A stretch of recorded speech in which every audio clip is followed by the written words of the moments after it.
can talk about that.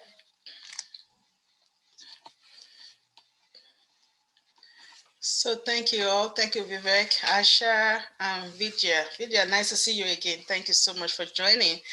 And today we are going to continue with what we started on Friday. It's Friday, we discussed about tech interview question decoded part 1, and we discussed a lot about behavioral questions. And like Vivek mentioned, shadow questions that some of the time we don't prepare for them, and that might either make you or screw you up in interviews. But before we get into that, today we're going to be looking at situational questions. There are questions that in certain situations you don't know how to answer them. So that's one of my goal today, and then we'll answer questions. Maybe you have a question in the audience, having issue with interviews or finding a job. We're also gonna help with that. We're looking to maybe 2 hours or less. But last week we spent almost 2.5, 3 hours on here, which is great. So thank you for joining. I'm gonna make Asha and Vidya moderators, so you can feel free to pull up people to join. And if anyone is in the audience, you'd like to contribute, you are free to come up. But before we get started, we're going to introduce ourselves. I will start by introducing myself. My name is Temi Akinwumi. I'm CEO of Top Group Technologies. We're an IT company and we are located in Lago, Maryland, US. I've been in tech for over 26 years and have had my company for over 16 years now. I'm a minority woman owned small business, and we're into cybersecurity, software development, cloud training. We're an award-winning company. We got award from Congress, Senate, United Nations, Maryland governor, different counties, and all that for empowerment. So we don't only do youth empowerment, empowerment in the area of job. We also provide empowerment in the area of STEM club for kids K through 12. And we partner with different corporations to give back to the community. So workforce empowerment and giving back to the communities is my niche, one of my major area and passion. So that's why you see us coming up here and try to give back to the community. So we use these rooms to empower people, engineers in our network and in our community. Right now, I've mentored more than 1,000 plus engineers, and you will see most of them joining me on here, either as a moderator or in the audience. So I'm so happy to have you all with us today. If you have not followed our room, please follow the room. The room is Tech Empower House. It's not my room, it's our room, because we are here to empower ourselves and to help people that are trying to get into tech. So thank you all so much for joining. Vivek, can you please introduce yourself? I will take it down. Absolutely, Temi. Delighted to be here. This is Vivek. I'm an engineering manager at Facebook, and I'm also a founder and mentor at SDE Skills, which is a nonprofit organization aimed at helping people with their engineering skills. And it's a Discord group with about 10,000 plus members. Feel free to join us, check it out. And I also am a volunteer at North South Foundation, which helps on educating kids on STEM, typically like Asia and South Asian kids on STEM topics. So I teach Python there. And this is Vivek, and I'm done speaking. Asha? Hi, thanks so much, Vivek and Temi. My name is Asha. I go by Asha or Asha Susan. I'm a product manager in the consulting and agency space, and I am really excited to be on Clubhouse to organize rooms on women in tech, product management, diversity and equity, all things consumer startups, and occasionally history of technology rooms. So I'm also really excited about the Weekend Product Club. It's a really great club full of some of the best product managers I've really ever met anywhere. So if you're interested in product management, learning from some real leaders in that space, definitely follow the club. And if I can just quickly plug a room that we're doing later today, I run the Women Leadership Group, and we are having a room, our weekly Sunday room, in about 2 hours. So that's 5 p.m. Central, 3 p.m. Pacific, 6 p.m. Eastern. So when you're done with this room, when this room is over, please go and check out the Women Who Ship room. And yeah, lots of great people on the stage. Thank you again to Vivek and Temi. Hi, Vidya and Jared. So Vidya, over to you. Thank you.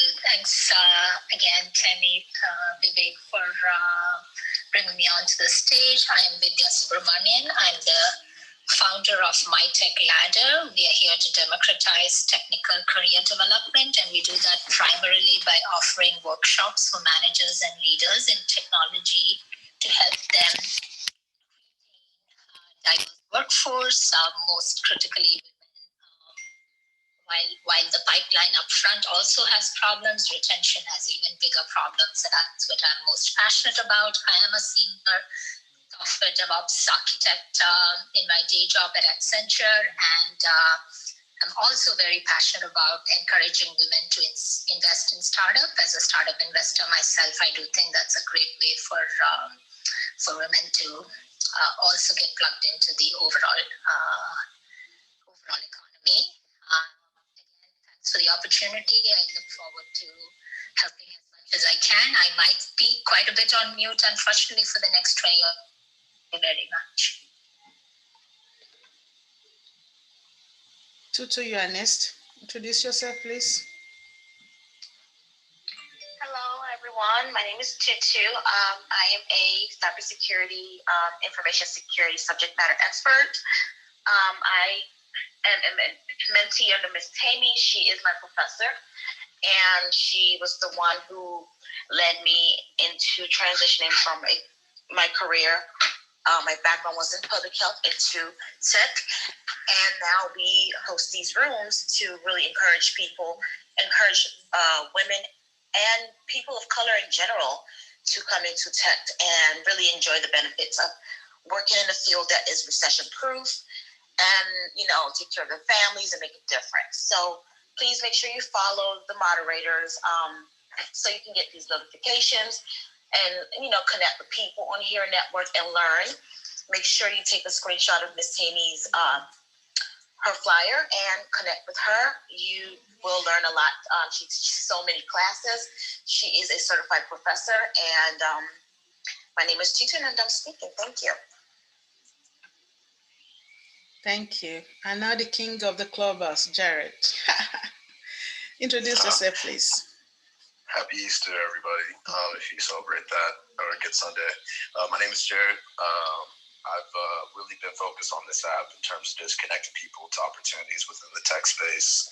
And I am 15 years in the tech industry, but based off of just the growth I've had on Clubhouse, I quit my job and I started a staffing firm called DEI Staffing, focused on diversity, equity, inclusion. I have a role that I'm looking to fill, senior software development engineer at a FANG company, 10 to 20 years experience. If you are that person, connect with me on LinkedIn. Also, if you're just a person trying to get into tech or that is in tech, connect with me on LinkedIn. I've been pretty adamant about people from Clubhouse migrating to LinkedIn so that we can stay connected, just in case the future of this app, changes directions. I want to make sure that we have a community that can still network together and empower each other, put each other on opportunities. I have a club called CH Tech Careers, first club in my bio at the bottom, where we have recruiters, hiring managers, diversity inclusion specialists, and employees willing to be referrals come on stage and provide roles, and then you can go ahead and connect to roles. We have at least 15 to 20 people go through interview cycles, and at least 10 get jobs. So it's just my way of giving back using Clubhouse. And make sure you click that green house at the top. Follow this club, follow Temi, Vivek, Asha, Vidya, and Miss Tuts. We're all here to add value, and if you follow us, you'll see us in your hallway. And if you're trying to get on Facebook, you're not following Vivek, you're tripping. This is Jared Dunn speaking. Thank you, Jared. We really appreciate you all coming. I know it's Easter. Most of us supposed to be having dinner with our family. And like myself, we're actually having dinner, and I said I have to go to the clubhouse. And my kids were like, "Mommy, even on Easter?" I said, "Yes." We have to give back to the community. It's very important. So thank you all for joining. This is really, really valuable. This is really priceless and very important. So today I'm going to lay the foundation. We are going to be discussing about situational questions. Most people are technical. Some people are non-technical, but they are in the technical space. And then you're all prepared already for interviews, but you don't know that sometimes they have some questions that are situational or some questions that are behavioral. Last week we talked about behavioral questions. Today we are looking at situational questions. So I'll pretty much going to be discussing about some situational questions and see how you can tackle them so we can enhance and empower people that have not been exposed to such scenarios. Every industry and job roles, they have a unique set of challenges and opportunities. Employers always try to assess how well skilled candidates are prepared to manage these circumstances and before they are hired, before they make their hiring decision. So there are several situational questions focused on real life scenarios. And in the workplace, they want to see how you can, if you encounter these kinds of situations, how do you handle them without putting the whole company on fire? So they ask questions not to demean you, but to see how you can have a problem solving skill. Maybe you have any of that. How do you assess it? You might have skills, but you may not know how to process or assess your skills. So problem solving, self-management, and communication skills that are very important. So they ask these questions to see if you have this kind of talent. And you have to be prepared for this kind of questions ahead of time so you don't flunk the interview. So you have to make sure you highlight these questions and as best as possible to be able to accomplish your a successful interview. So I'll just come up with several questions, a couple of questions, and you all also can help as we go around with those questions, at least to see how we can tackle it. Let me give you a scenario. For example, if when you're being hired and they ask you a question like, what will you do if you make a mistake that no one else noticed? You made a mistake. Maybe you're a coder, you're a programmer. You made a mistake and no one noticed that mistake. What are you going to do? So would you address the error and the risks slowing? Will you address your error or just risk slowing things down and ignore it and keep the project and the task moving forward? What are you going to do? If you made a mistake, are you going to cover up or what are you going to do to fix it? So that would be one of the questions I want to ask us in the audience. How do you think you can approach such scenario? I'm Temi and I'm done speaking. Any takers?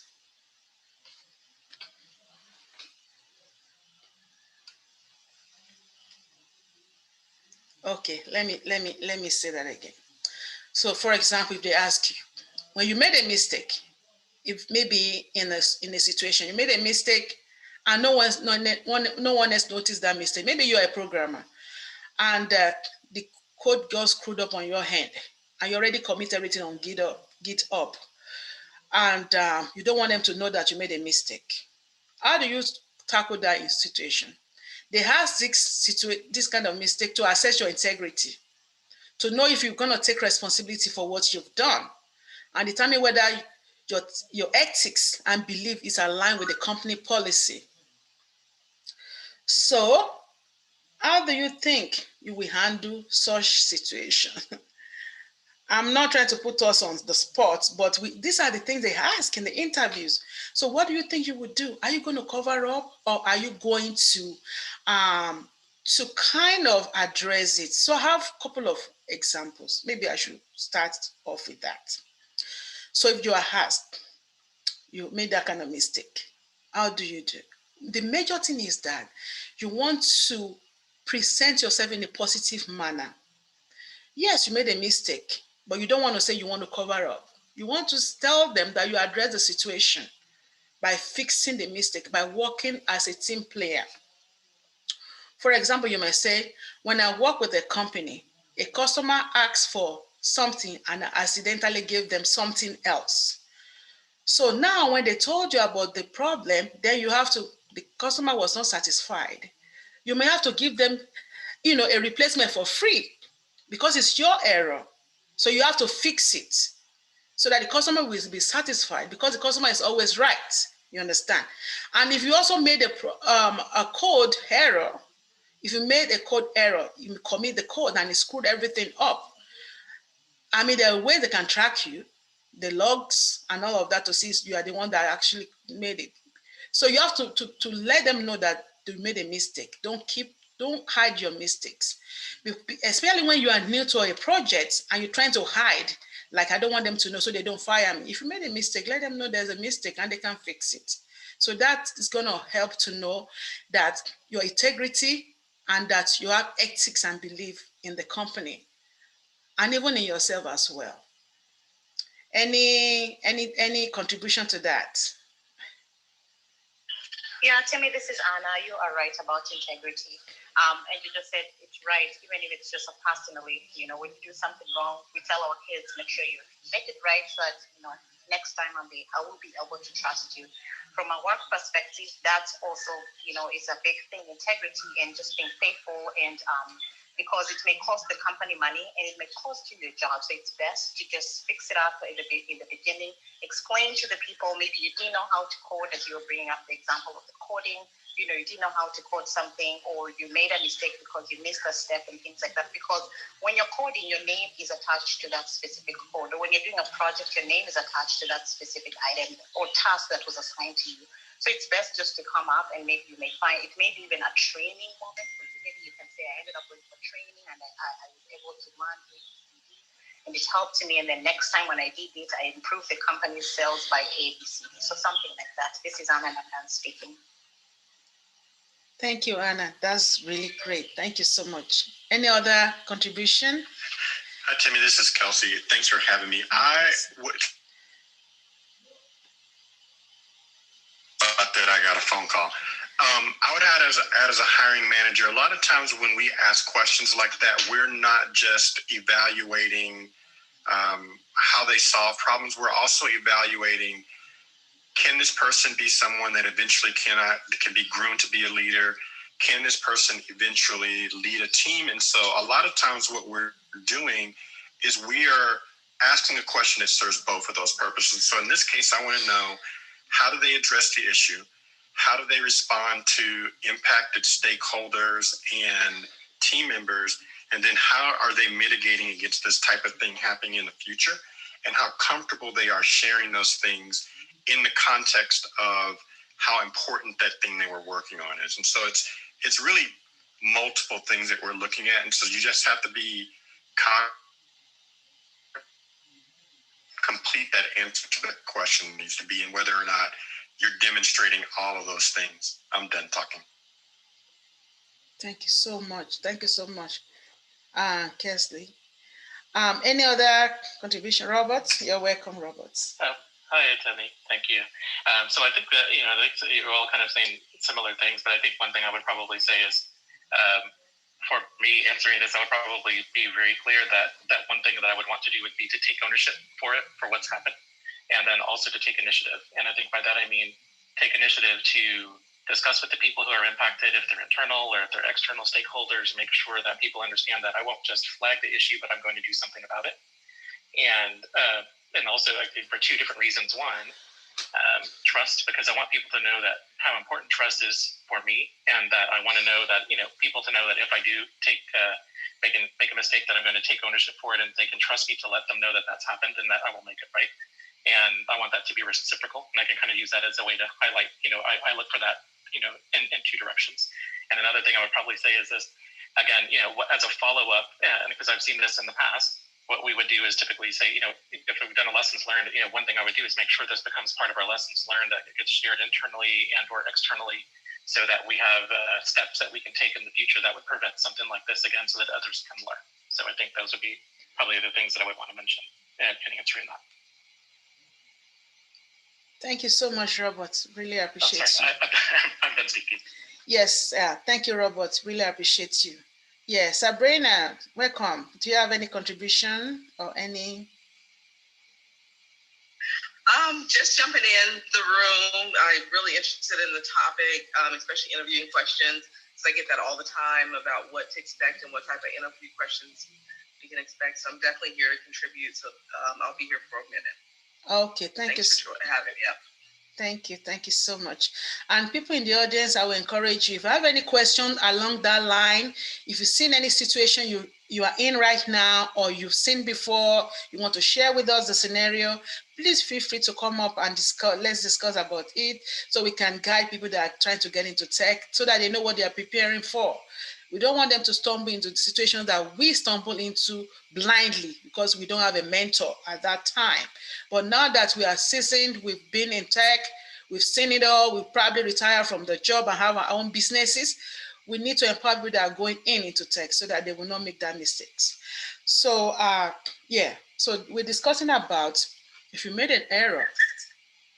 Okay, Miss Toots, yeah, we're discussing about if there's an error due to what you did, how are you going to address that? Are you going to ignore the error, or are you going to take ownership of the error and fix it?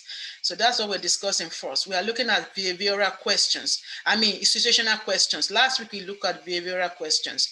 So if you have not followed the room, please do follow the room, and also follow all of our moderators. Miss Toots, the floor is yours. Also, please don't keep in mind and don't forget to share this room with others and pull them in.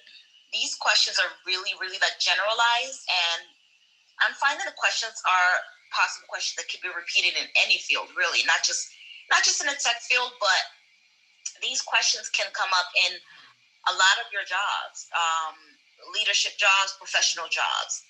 So for me, I was asked this question recently, last month.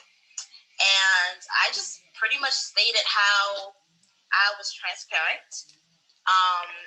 I caught the problem early, the issue early, and I was transparent, and I was not afraid to ask for assistance, and, went to my program manager or, my team members, and just not be afraid to ask for help and be transparent. You caught the problem early, be transparent before the client finds out, before it gets to the client, maybe you can fix it within your team internally. Okay.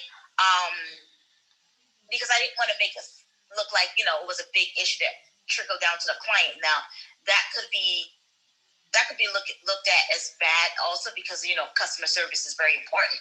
So you just try to say that you dealt with the issue internally within your team. I think that would be a great answer. Correct me if I'm wrong. Anybody, feel free to chime in. And I'll stand corrected. I feel it shows vulnerability, it shows transparency, and you are able to work with your team and collaborate on an issue and fix it before it gets out of hand, and you catch it on time. And you also have like reviews where people look over your work, so you own it, right? Ownership, accountability, transparency, and so you can have, you can deliver quality service to your customers on time and still meet the deadlines.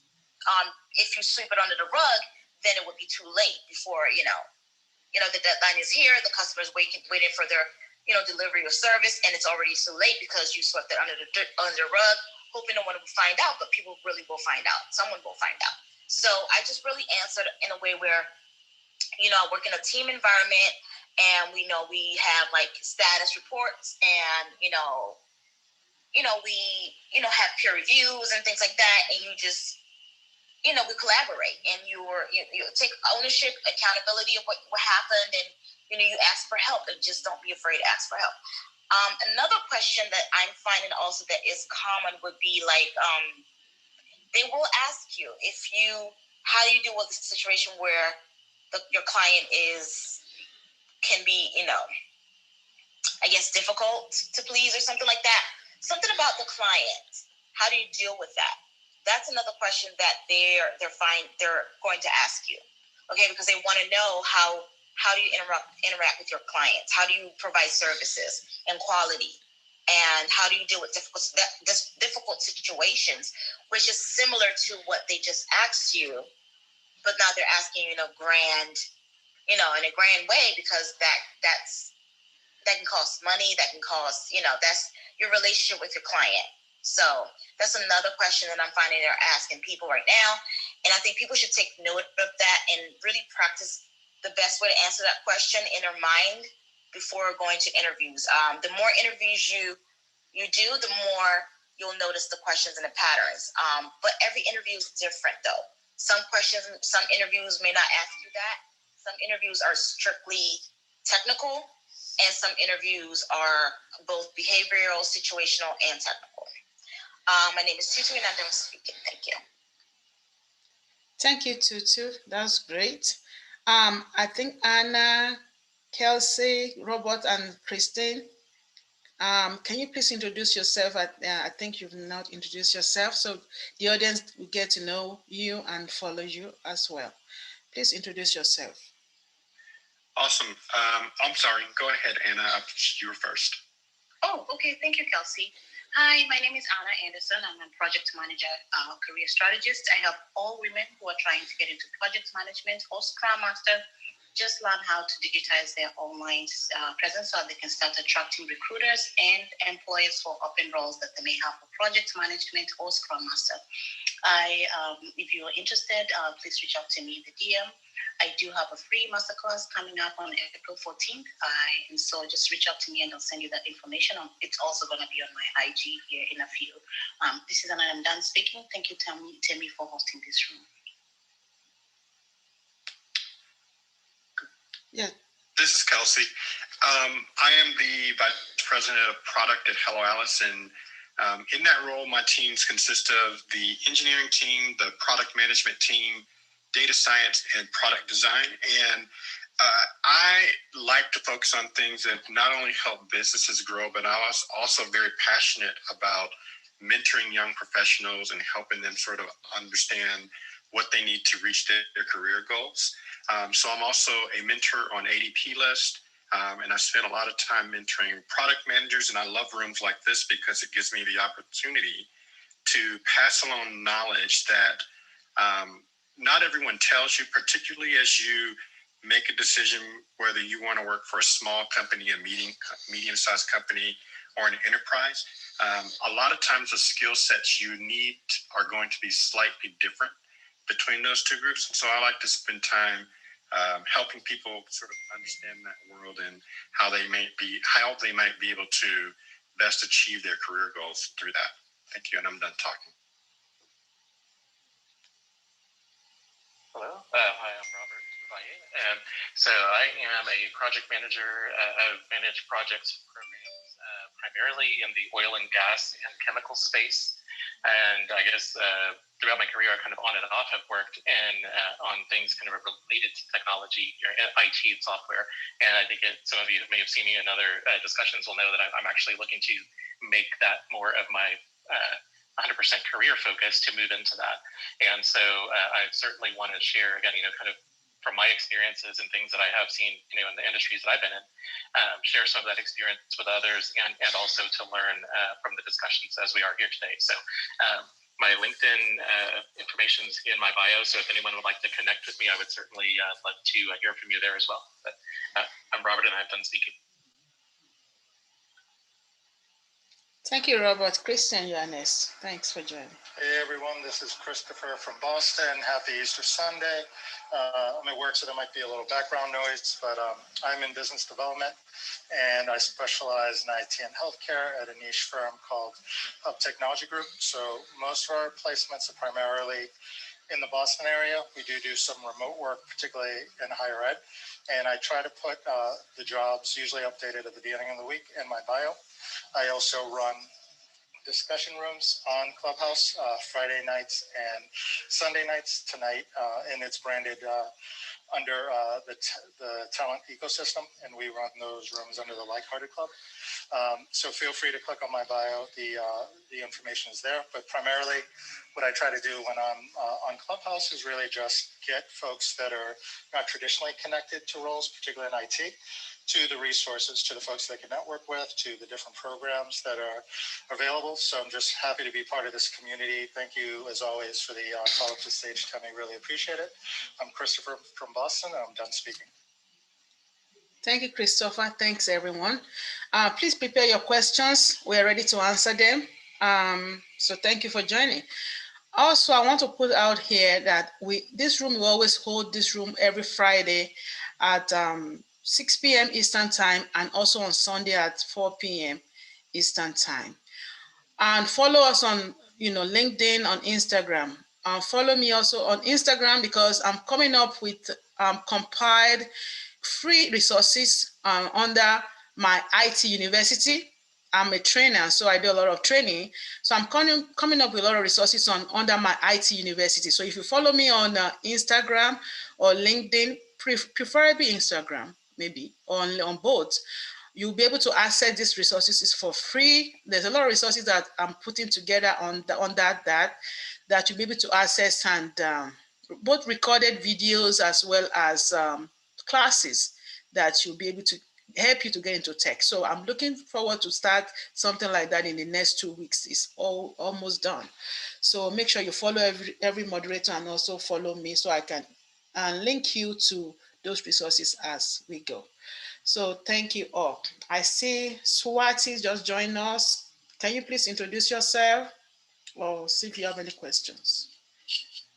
Hi, thank you so much for pulling me up. This is Swati. I'm a student at NC State University, and I'm giving technical interviews right now. So I would like to ask a question.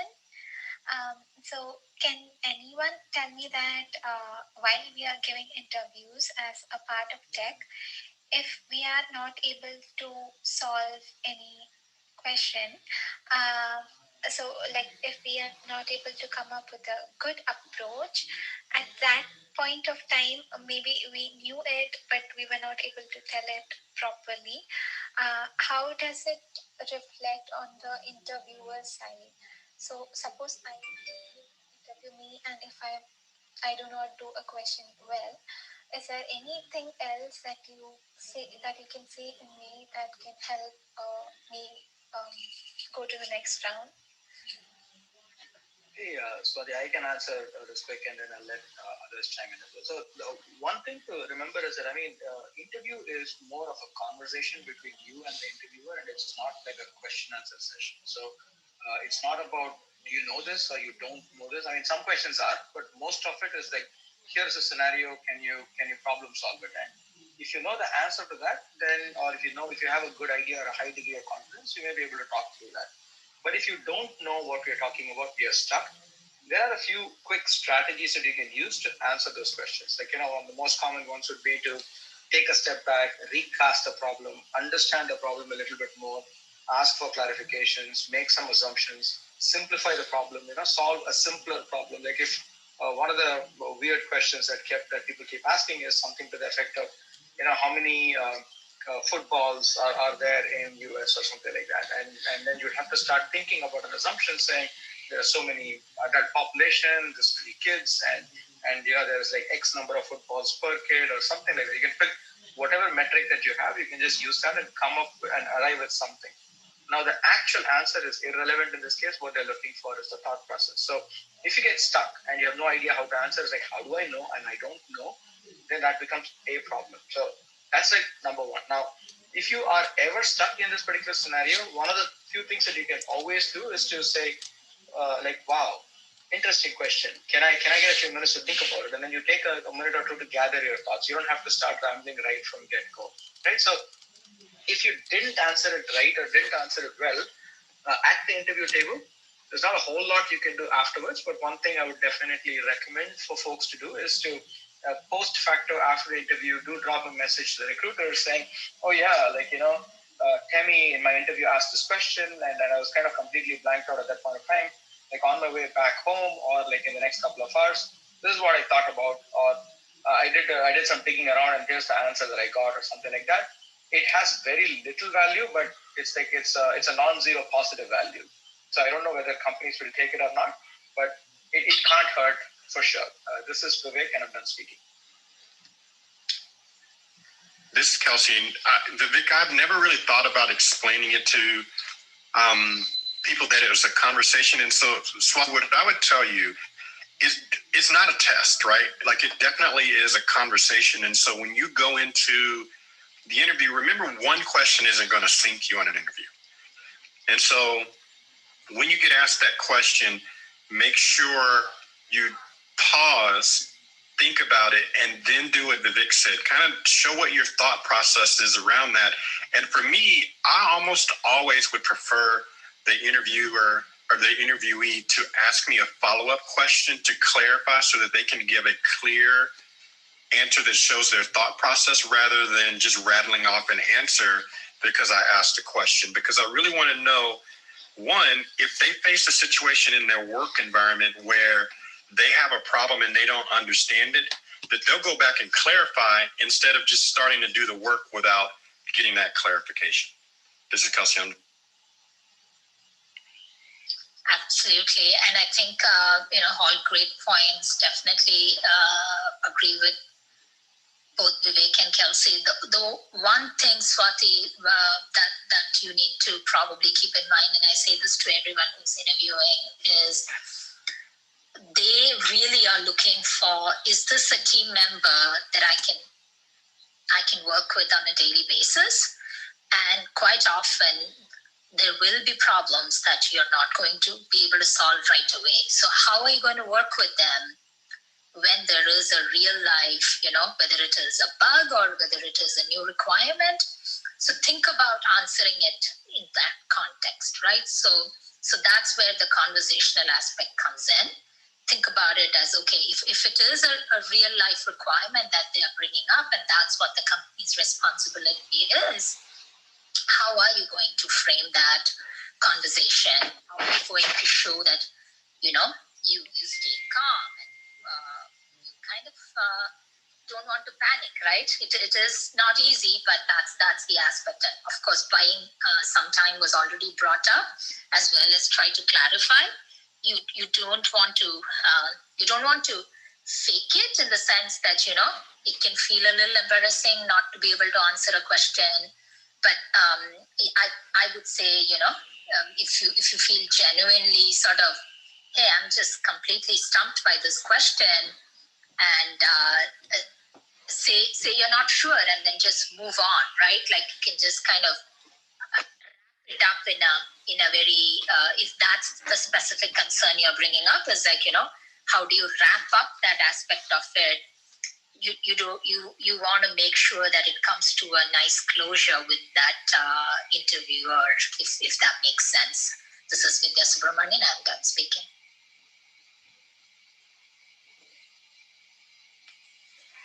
Hey, Swati. This is Asha. I really empathize with individuals who are interviewing. The struggle is real. It is one of my least favorite things to do on planet Earth. Yet, this is the world we live in, and we have to kind of just adapt and learn how to present ourselves in the best light, right? So, I've been thinking more about interviewing these days because I'm preparing to go back into that whole process myself. And what I would do is really following exactly the first question that the first idea that Temi brought up today, which is just approach everything with integrity, transparency, and ownership, right? So that means that, and I would love to hear some more experienced people on the panel's opinions, Vivek, Kelsey, others. But what I would do in a scenario where I felt completely floored by a question, in your case, Swati, if it's technical or otherwise, really, I think it gives you a lot of value, like Vidya said, to kind of not take a long time and, try to figure it out without being clear that you are not really aware of where to begin. But secondly, and more importantly, to break the question down into which parts you do understand and you can take a stab at, and which parts you don't. And for the parts that are not readily accessible to you at the moment, to explain how you would go and find an answer to that part of the question. I think that alone really accomplishes the task of at least revealing to your interviewer how it is that you think about problems and how you would go about framing an approach at a solution or going out into the real world and finding that solution, which is the most analogous situation to a real workplace environment, right? So just kind of taking a moment, thinking about it, separating the question into the parts that you can tackle, the parts that you can't, and then in handling the parts that you can and enumerating the steps that you would take in the real world to answer the parts that you can't in that moment. This is Asha, and I'm done speaking. Thank you so much. I can see a lot of new folks joining us. Swati, I hope that answered your question. Yeah, thank you so much for all the valuable feedback. It was really great knowing all this. Okay. I want to add something to what Swati asked. As far as like interview tests goes, I don't know if this answers your question directly, but I have seen some, if it's a technical role, there are some companies that will send you questions ahead and they'll give you time to work on it, right? So you'll submit that right after you applied for your application, and you have time to research the questions. You know, if it's like, I don't know if it's coding or scripting or whatever it may be, you'll do that and you'll submit that, okay, to their website or something prior to the interview. The beauty of that is that you have time, even though you still have anxiety because you don't know, there's a competition, right? You're not the only one applying for the job, but you have time. That's how I think a lot of some technical roles work, because you can't really do it on a whiteboard, especially now that you might be doing interviews remotely. So there's no really a real way for you to submit, to do something right in front of them. So they might have you do it prior to the interview and submit it, and then they'll see how you score, and then they'll call you back to interview you. And that means that you have a better chance, because if you didn't do it well, maybe they won't call you back for, And I also I want to remind people, this is not really directly related, but it is also related. I was listening to a podcast last night, or this morning rather. Try to give a compliment and break the ice, right? Be really sweet and relatable and friendly. You want to be sweet, relatable, and friendly, because what the podcast presenter said, that she mentioned that a lot of people, like 60% of what the interview panels will remember you of is how friendly you are, because these jobs, these roles you're not working by yourself a lot of times. You may be working by yourself autonomously sometimes, but not all the time, right? You're still going to be on a team. You're still going to be working on projects and collaborating with other individuals and personalities. They want to know how friendly you are. So if you break the ice and you give a compliment, especially if it's video and you're comfortable, you're at home, you're doing a remote interview. If you can see something, if it's their glasses, say their glasses is cute, something.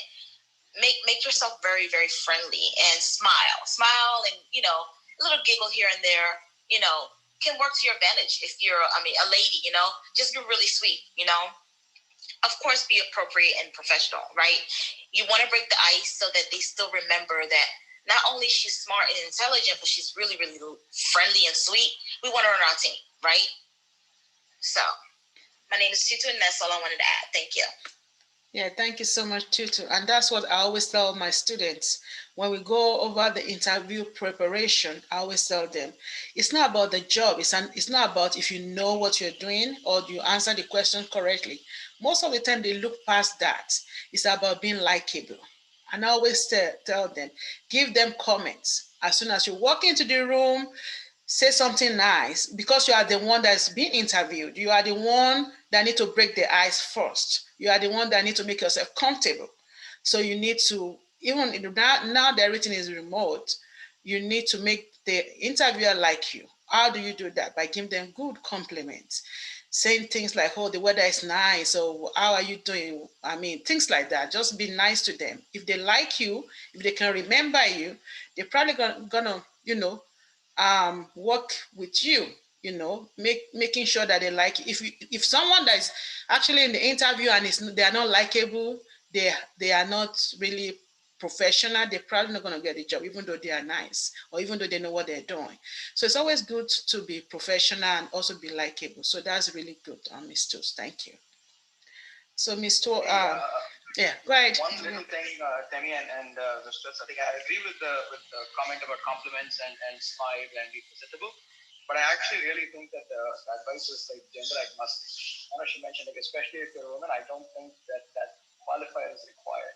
Like everyone, you should be presentable, cordial, and you should be warm and welcoming, regardless of your gender or how you're educated. This is Vivek and Kansi. Oh yeah, of course. Everyone should be professional. It doesn't matter for anybody. It will work for even a man also. You know, just be friendly and appropriate, of course, and professional. It will work for a man. Like if you smile as a man and you give a nice compliment, if you read something on your website and you see that they just won an award, give a compliment about that, because I did that recently. I learned something that they just acquired another company. And, that's part of me doing my homework. And I said, congratulations on this. And you smile and you're like, I'm very happy for you. Just something like that. That's still a compliment for them as a company as a whole, right? It will work for you if you're a man. It will work for a woman. It will work in general. The goal is to be relatable and likable. Because even if you're very technical, but if you come off as too arrogant and you just know everything, but you're too stern and they might not hire you. They might say, well, I don't really get a vibe from him that he's friendly. So they might hire somebody else that they feel is more friendly. Because nowadays, people are looking at culture. People are looking at culture and environment very, very well. And part of culture is not having a toxic environment. If you feel a person is too arrogant, is too proud, and they're too stern or they look too mean on the face, they might use that against you. You don't know. They might say he's not going to fit right in. You also want to have a face, because some of these interviews are videos, right? You want to look friendly. If it's video, you want to look really friendly. You want to look, if it's not video, then you lucked out, right? Because then it can't even see you, right? But if it is video, it's a little bit more harder. It's harder, right? Because they can see what you have on. They can see everything on your face. They can see your eyebrows. If you're looking too strong on the face. This is what I saw recently on TV. That may work against somebody because of the video, because of their appearance, and we just want to we don't know what people are looking at, right? So we want to make them feel as comfortable as ever. I did an interview where I was on video, but I didn't see the panel. I couldn't see them. They could see me, but I couldn't see them. And because I couldn't see them, it made me extra nervous. And I'm glad I'm not working for them right now, right? Because that, to me, I felt like it wasn't fair that I was showing my face and I had, my lipstick on and everything, and I couldn't see them. So it was awkward. It felt like I was talking to a wall, right? Yeah. And then they were tagging me back and forth. So I felt like I was in an interrogation room with, FBI or something, Yeah, I've been in some, those types of situations, and you're absolutely right, Ms. Toots. A smile goes a long way, in interviews. And my name is Marshall. I want to give you a quick 30 seconds, just add some points, because this is very generic conversation, high level we're talking. I started my career in consulting, and I've actually only done consulting work throughout my professional career. And that has forced me to take a plethora of interviews, throughout the year. It's just like the more work you can get, the more you work, the more you make. And then there's, many things you can do in consulting and, branch out and hire more people and stuff like that. But from an interview standpoint, it's just very, very quick, 1 minute life cycle I will share. The first initial is the introduction. Your introduction, that very first question everybody asks, tell me something about yourself. That is such a great opportunity to showcase whatever that requirement is, to put in that story. And every time the story changes a little bit, depending on that requirement of the job that you're going after. And again, I'm speaking from a consulting standpoint because I'm going in for a very specialized, work that I have to accomplish, and it's basically winning that contract in the interview. So, as Ms. Toots was saying, even like if I'm not smiling, that has impacted me. So just, high level, just that intro, very solid intro. What happens is it has to be intriguing, be a little creative, where they end up asking you one or two questions from your intro itself. Just the keywords that they're looking for, the stuff that they're looking for. It's like they almost make them go off their script and into your introduction. That's when you start controlling the interview. And I'm not just saying that. I really do mean it. Everybody has the opportunity to, in some way, control the interview 30 to 50%, and try to gain that control of the interview. So what ends up happening is they get sucked into your story, and they're asking you questions that you can answer because they're asking you your questions, And usually people look at the resume and what have you, et cetera, and then, everybody else that were mentioning the things that you would do on a technical responses, just to echo, if you don't know something, you have to immediately say you don't know it.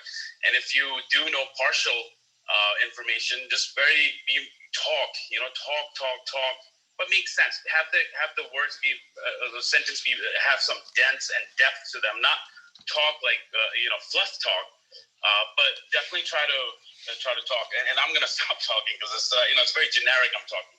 This is Marshall. I'm done talking. Yeah, it's almost like you own it. You come into a room and you own it, and it's almost like you distract them from grilling you too hard and looking at your resume and just grilling you so hard. Because if the tension is too high, they're just gonna go straight into the drill, right? Like you're being interrogated. But if you own it and you give them a compliment about their company, you congratulate them on some projects that you saw that they just acquired on a company, or you compliment them as, maybe the background is pretty or something, then it softens their heart, right? And the less they grill you, and the less tension there is in a room, because now you have owned it, and now they're in your world, and you distract them a little bit. Some people will even ask you, what do you like to do? Talk about food, talk about what you've been learning on YouTube, or like DIY skills or something. Distract them more than the less technical questions they'll ask you, because they've already spent like 10 minutes talking about you. It works to my favor. I mean, I liked it. I had one of the best interviews. I didn't get the job, and it really hurt me because it was a tie between two people. But it was a startup company. It was the best interview I've ever had in my life. And even though I didn't get the job, I still loved that interview. So we literally spoke like we were friends, like we were at happy hour almost, and we talked. I talked about everything. I talked about air fryer, So yeah. Hey, just a quick question and clarification, actually, because in my experience, the way at least Facebook and Amazon have been conducting interviews, what they have is like, we have a list of qualities or signals that we need to gather, right? And if we don't gather those signals, it's actually we capture it as like positive signals, no signals, or negative signals, and sometimes it's mixed signals. But if unless there is a list of positive signals for every one of those, right, it's going to be a problem. Like if I am looking for your ability to deal with ambiguity, it has to be a positive signal. If I mark it under no signals or negative signal, it is viewed negatively when we look at the whole total candidate profile. So if you spend a lot of time discussing items which are not directly related to the job profile or assessments, I don't know. Like in my experience, if you at an Amazon or a Facebook interview, if you end up spending most of the time, like if the interviewer is not strong enough to bring you back into the conversation, you ramble around and you just take the conversation entirely in your direction, I don't know if it ends well. Like I haven't seen it end well, but that could be just my experience. This is Vivek and I'm speaking. Yeah, I know that Facebook and all these other companies like Google, YouTube, they might have their ways of setting up their interviews, but most companies that I worked for, you can easily control the interview, and that's what I always walk through. towards. Even though at that time I don't really know what I was doing, but I kind of find out you can do that. So I try to control interviews by preparing ahead for the interviews, kind of practice in my head. It's just something that you develop as you go.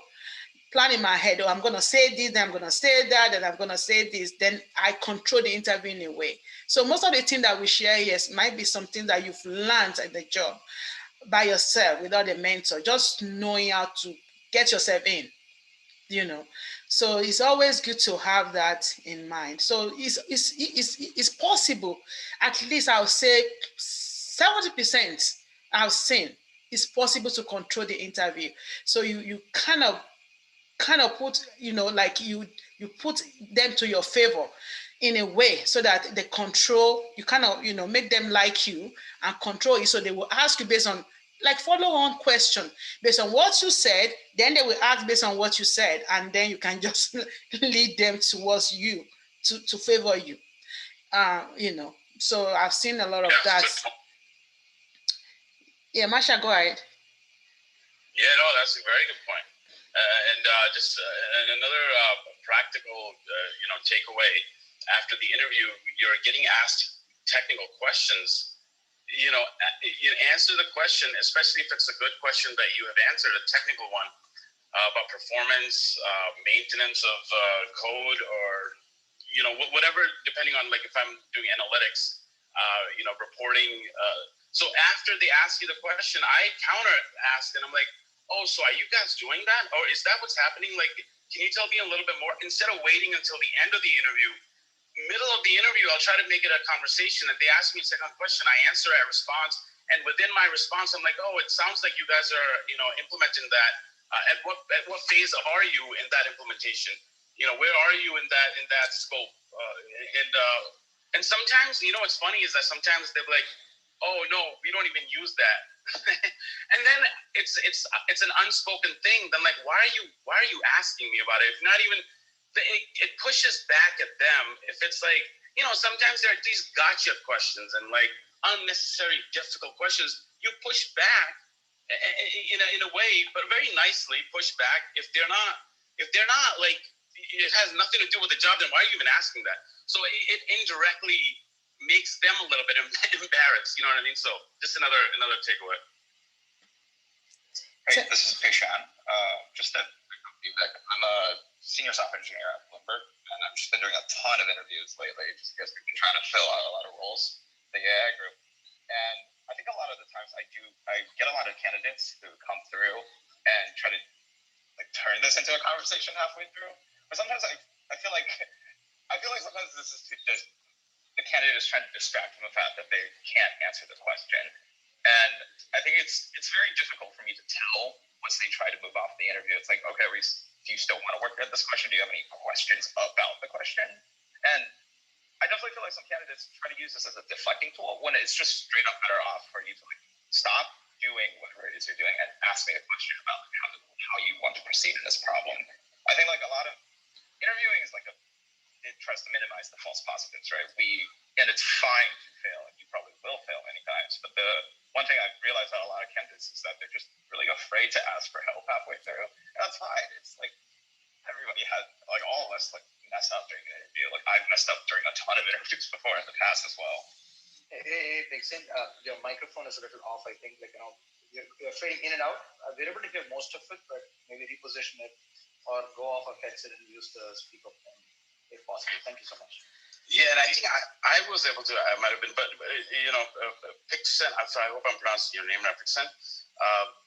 What you said exactly. So if you got to satisfy the interviewer, then you go off topic. Then you do your own thing.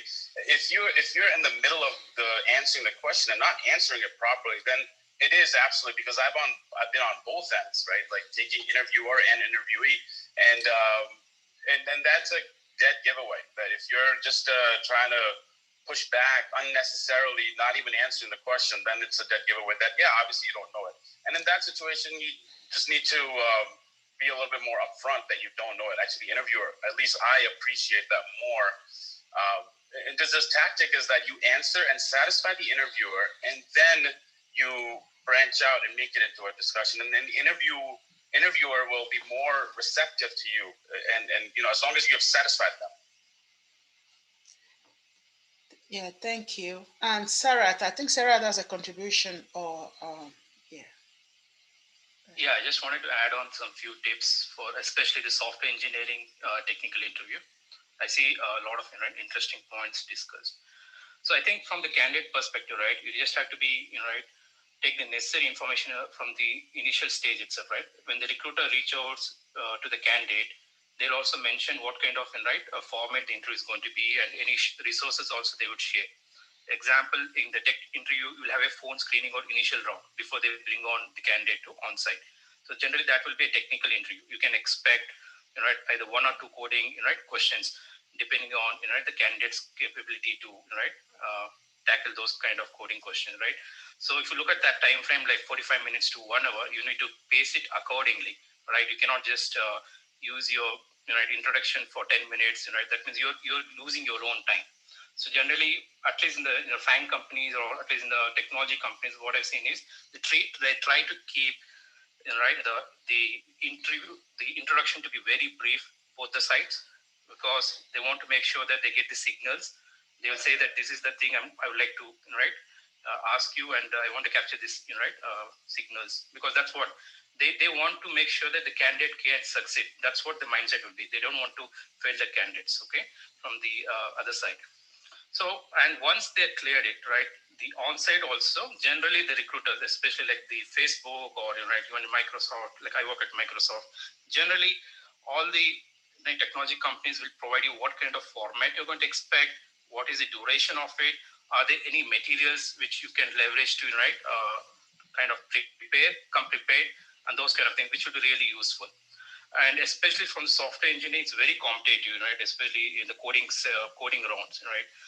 Like example in Microsoft, if you have 4 rounds, you will have at least 3 rounds which will have coding at least each of the round, and then in one of the round you'll have a design with coding, and then there will be one behavioral round. So they will kind of provide you the structure, the format, what to expect. So all I like to give is some of the tips to the candidates is that try to practice, right? Don't have to, right? You don't have to practice like thousands of lead code kind of problems. At least try to, right? If you go to lead code, I think most of the folks will be familiar. Try to filter based on the company you're going to interview. Say, for example, you're going to interview for Facebook or Microsoft. Try to filter those and select some top trending kind of questions, right? You'll at least get that understanding what kind of questions are being asked, right, recently or in the history, and try to cover, right, if you have lack of time, try to cover horizontally across different, right, areas, especially in the, right, the analysis and design of algorithms, right? Like it could be linked list algorithm, like linked list trees, graphs, and right. Some companies don't ask dynamic problems, so like Facebook don't ask dynamic problems, but yeah. So try to do that. And the second thing is, if you get stuck in the coding round, right, what you can do is sometimes even the interviewer will try to test you. They just give vague kind of question, like they'll not even give too many different examples. You can ask for examples. Then when you're asking for examples, try to understand, okay, how this output has occurred, right? So in that way, it will, right, help you to come up with an approach. Okay, this is the input, this is the output. How do I break this problem and achieve that? So that will help in cases where you're not seeing this problem, where you're stuck up. At least try to go with, right, explain the thought process, go with like either, I know pseudocode does not help, but at least try to go with the step high level. This what I'm thinking. At the pseudocode, I'm trying to do the pseudocode, but I'll do the implementation with whatever language, right, the candidate is, right, going to choose. So these are various ways, like you need to at least come up with the brute force approach. Don't get stuck, right? Even though it's time and space complexity is not that optimized solution. In that way, you're kind of moving further, right? And what happens is, especially in on-site thing, right? It will help you to gain confidence. In like one round, you may not have been performed that much well, but at least you're given brute force solution. Then you're slowly getting started, and you can pick up, right? You'll begin that mode of, right, interview mode. So do those kind of things. And from the design perspective, try to, right, understand few design patterns and design questions, like maybe how do you design WhatsApp, or you do find a lot of, right, materials either in YouTube videos or in, right, certain paid website.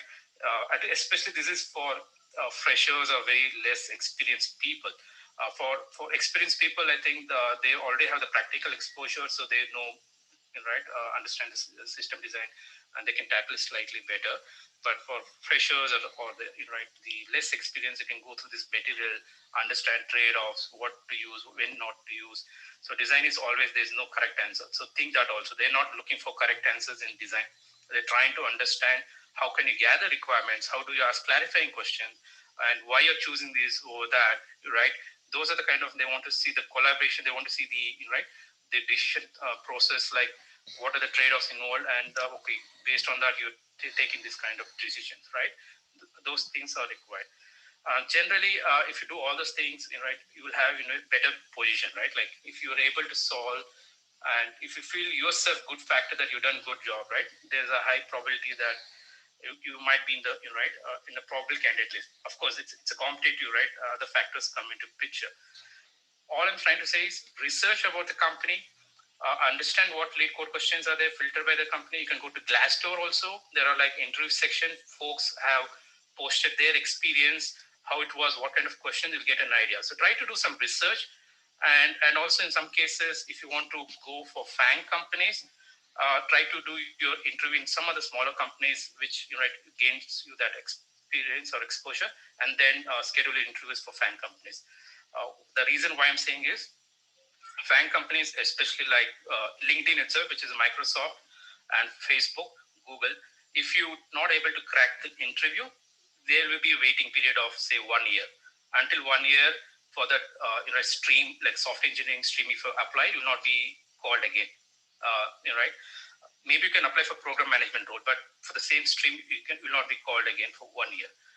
Of course, it differs for companies. So I just wanted to share these thoughts, which can come in handy. And this is Sharat. I'm done talking. Thank you.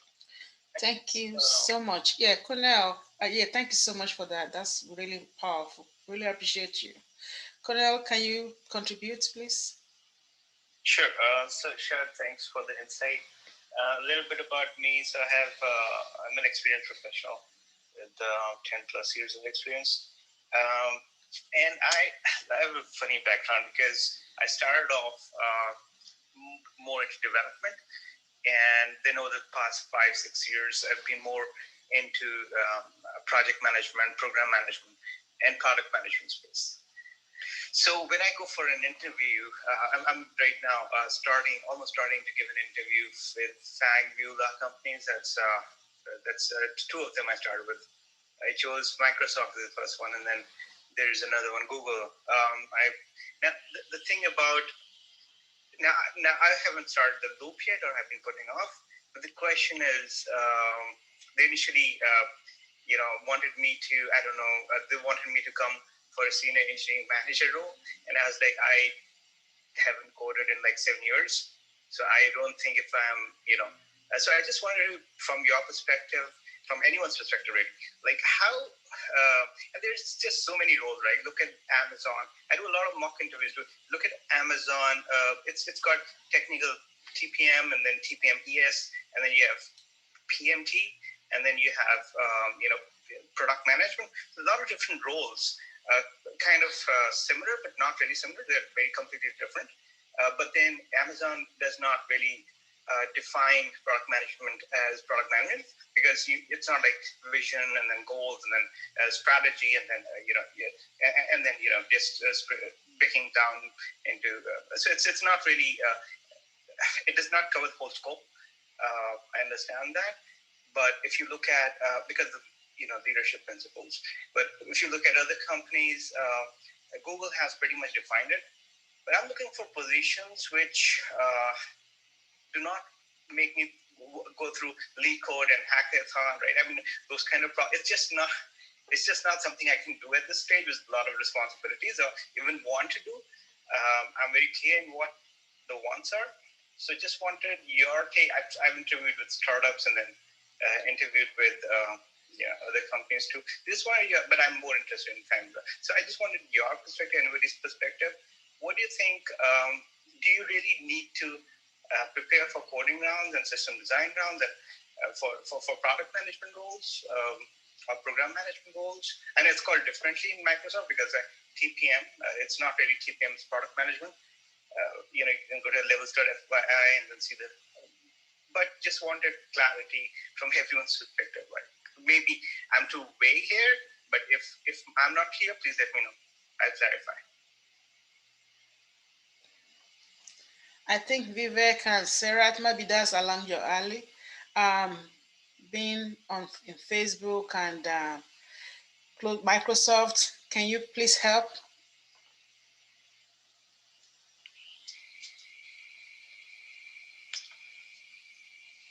So, Kunal, can you, I'm just trying to understand your question. So, is it like, are you asking whether technical skills and do the same kind of coding round, design round, the program managers have to go through it? Is that your question? That's Microsoft. Exactly. Okay, Microsoft. There are some titles they have product managers, but generally it's called program managers, right? That's their title, but they work on similar role as product managers. So the title is just different here.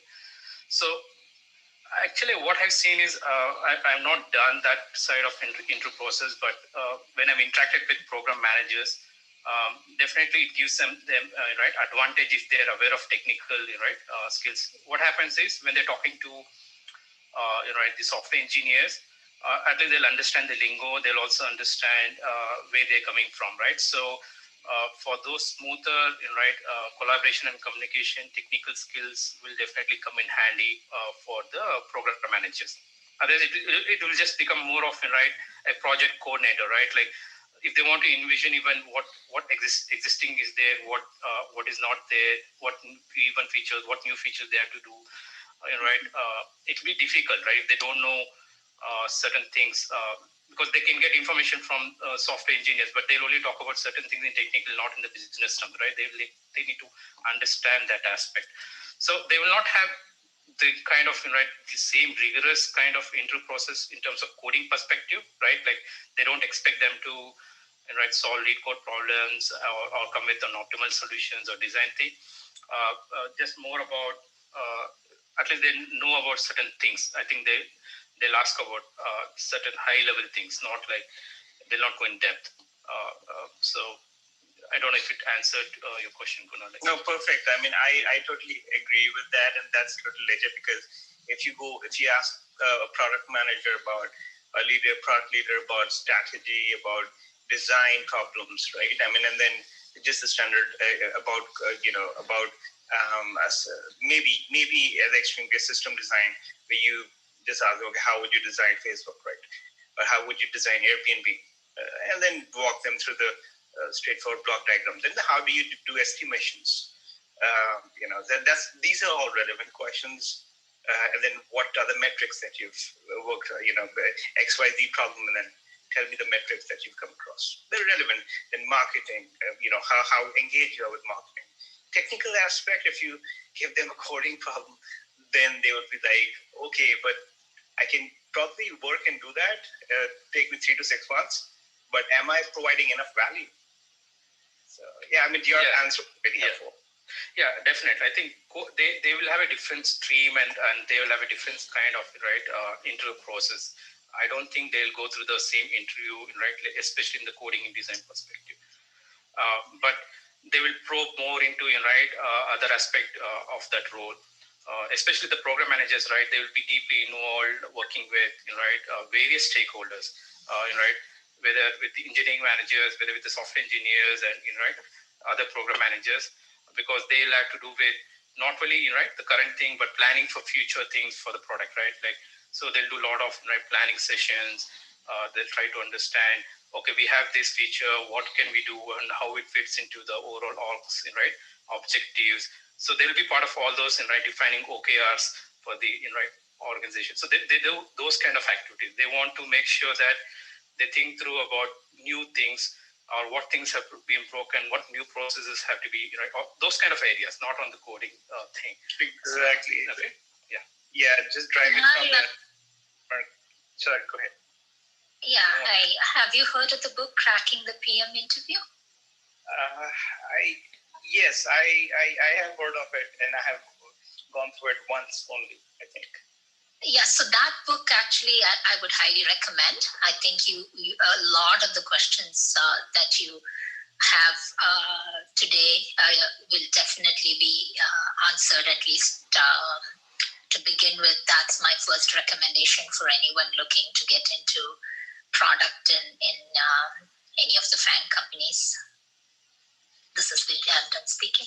Yeah. So one thing you can expect, Kunal, is that maybe in one of the rounds there might be some kind of different stakeholders in the meeting, right? For example, let's say even if you're entering for engineering manager, for the argument's sake, right?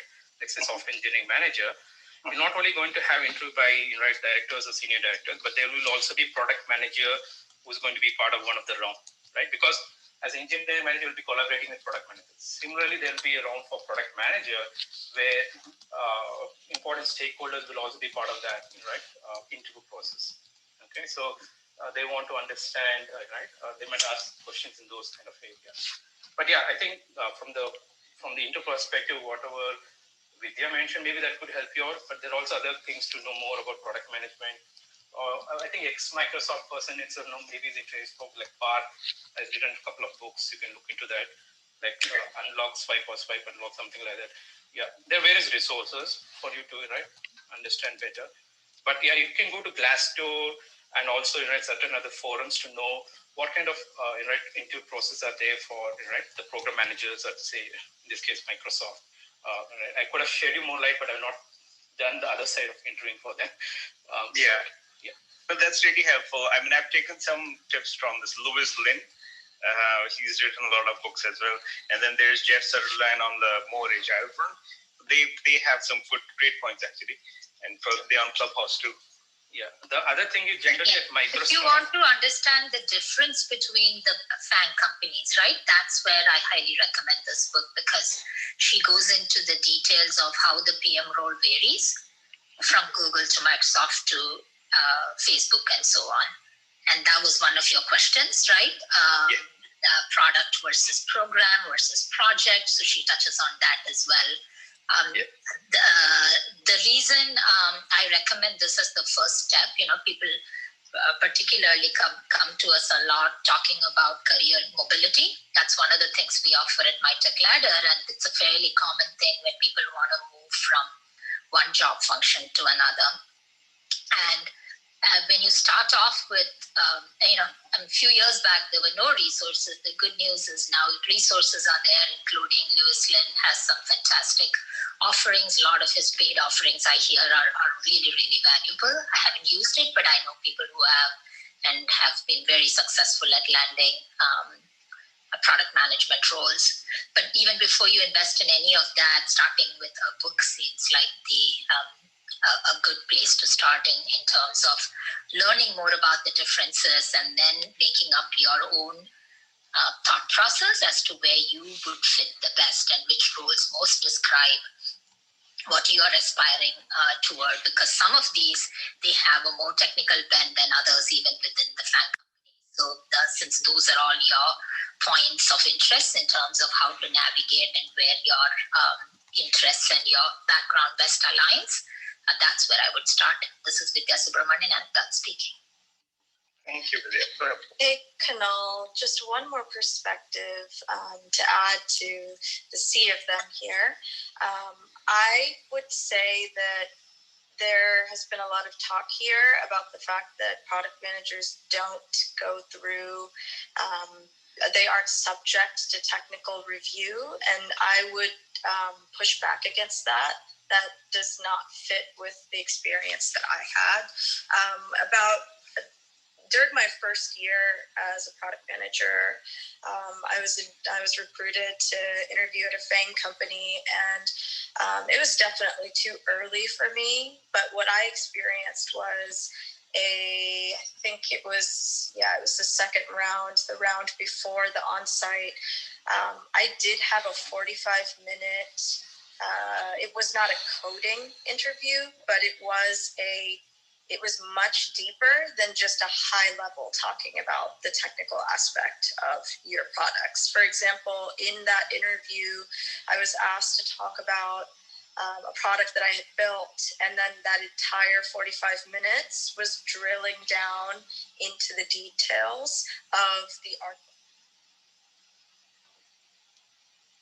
performance limitations, load balancing. It was fairly technical for product management interview. That being said, I do think that what that interviewer was doing was, my background, I am not a CS major, and I have never worked as a software developer in a professional capacity, even though I do code. And I think that they were probably screening for weaknesses for me. So it sounds like your background is not similar to that. So that may not happen to you, but don't be alarmed if that happens. Just another perspective to consider. Thank you. That's really done speaking. I just want to add one more point. I don't know if it's going to help you or not. At least from Microsoft perspective, it is not completely standardized as Google or Facebook, right, in a way. So each team you can have a different experience, right, where you're applying. So just what is data. Yeah, I mean, that's interesting to know, because Azure and Visual Studio teams say generally take into from either I've been negotiating the role and the position with them, or to start even to go into the loop. I think those are two teams where they really want you to do the coding, not at least some of the people. So that's, yeah. So I think I'm okay with the system design and, load balancer, DevOps, or anything of that sort is fine. Just try to understand high level concept. And again, your mileage will vary based on team, right? Which team you're interviewing for. But they might ask you maybe some basic SQL kind of queries, or that's pretty fine. Azure load balancer, okay, what just high level, right? They may not ask you to even. They can go deep in that, or right, deep kind of questions like medium complexity or hard complexity. Yeah, that's so. Yeah, advantage for you is, at least if you're not able to clear it, you can apply for other team in Microsoft. There's no waiting period. Because it's in Google is a standards test. There, if you fail in a given stream, like in a product management stream, you cannot apply for 1 year.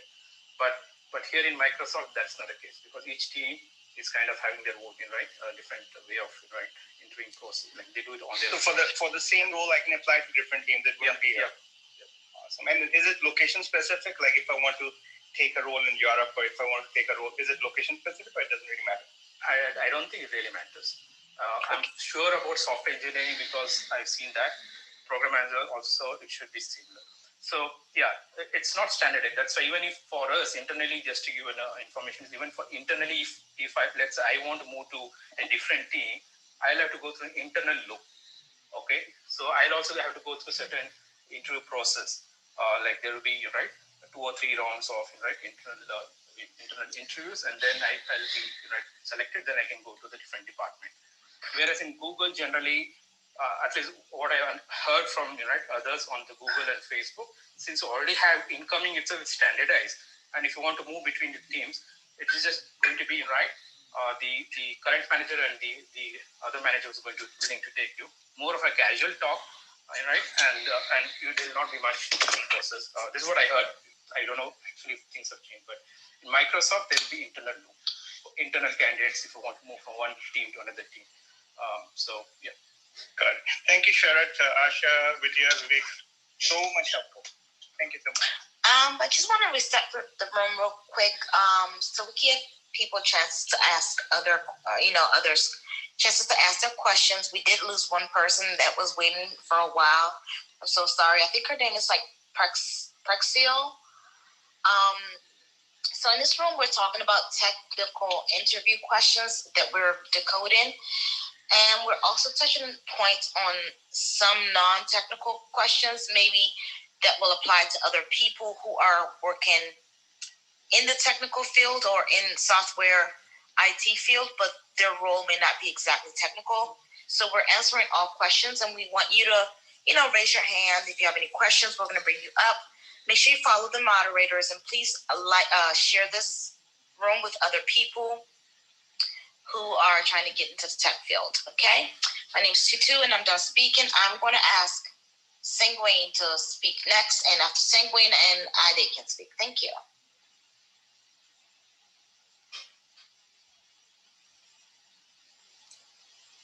Sanguine, do you have a question?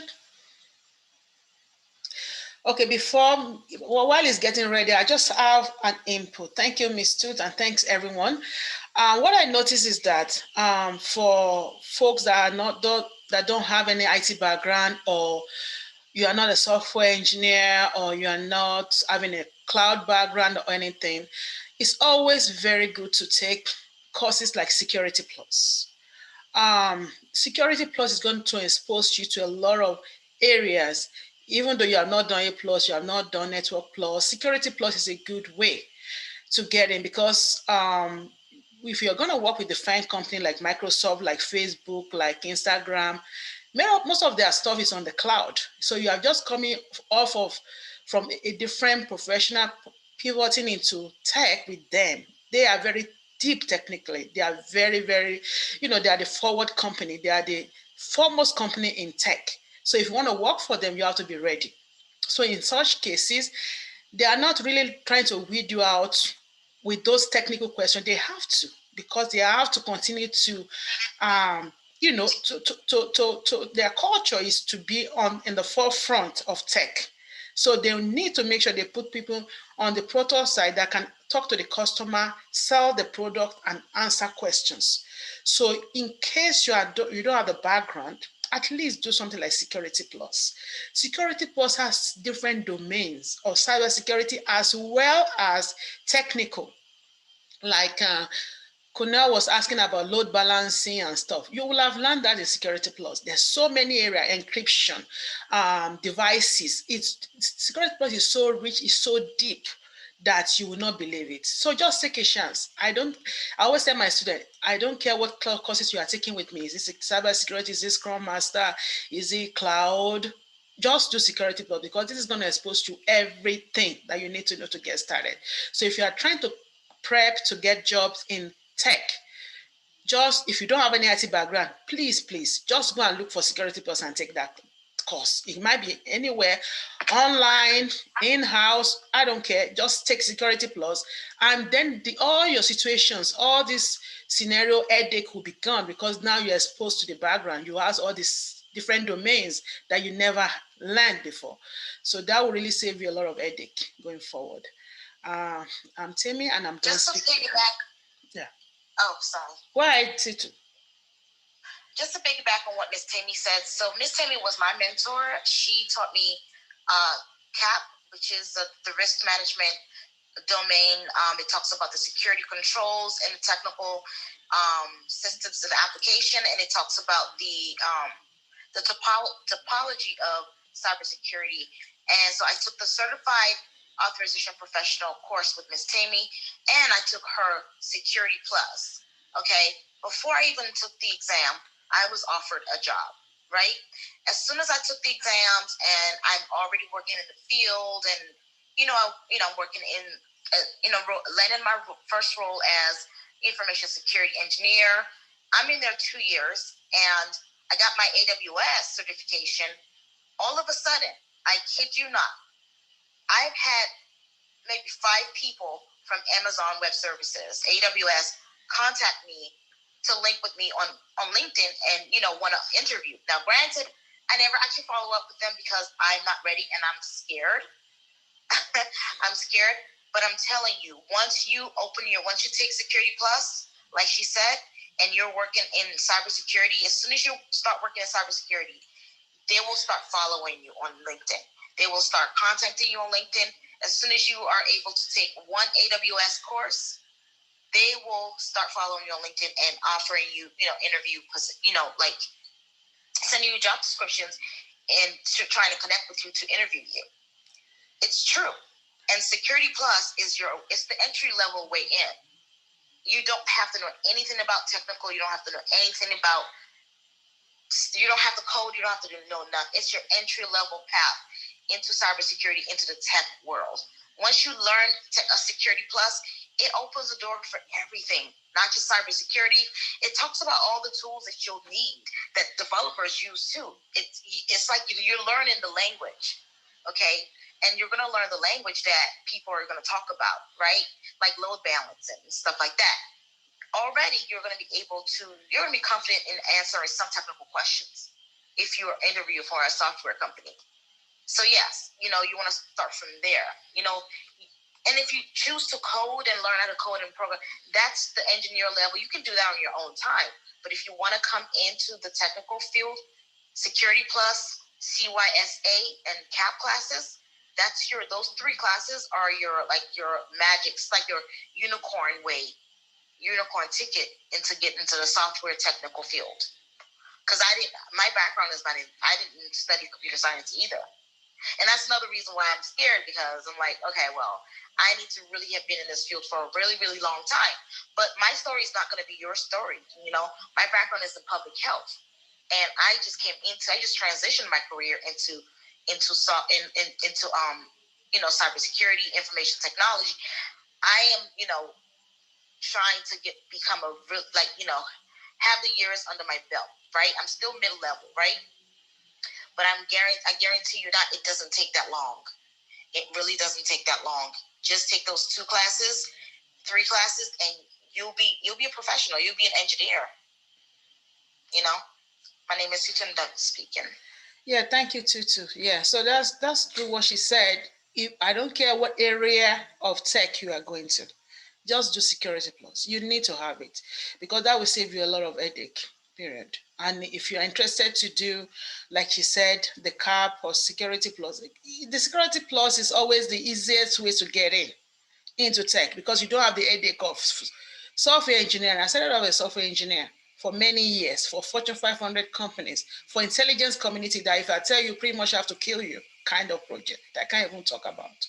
So software engineering is great, but it's a lot of headache. It's okay. I mean, when I get older, I know I can't continue because it's making me crazy.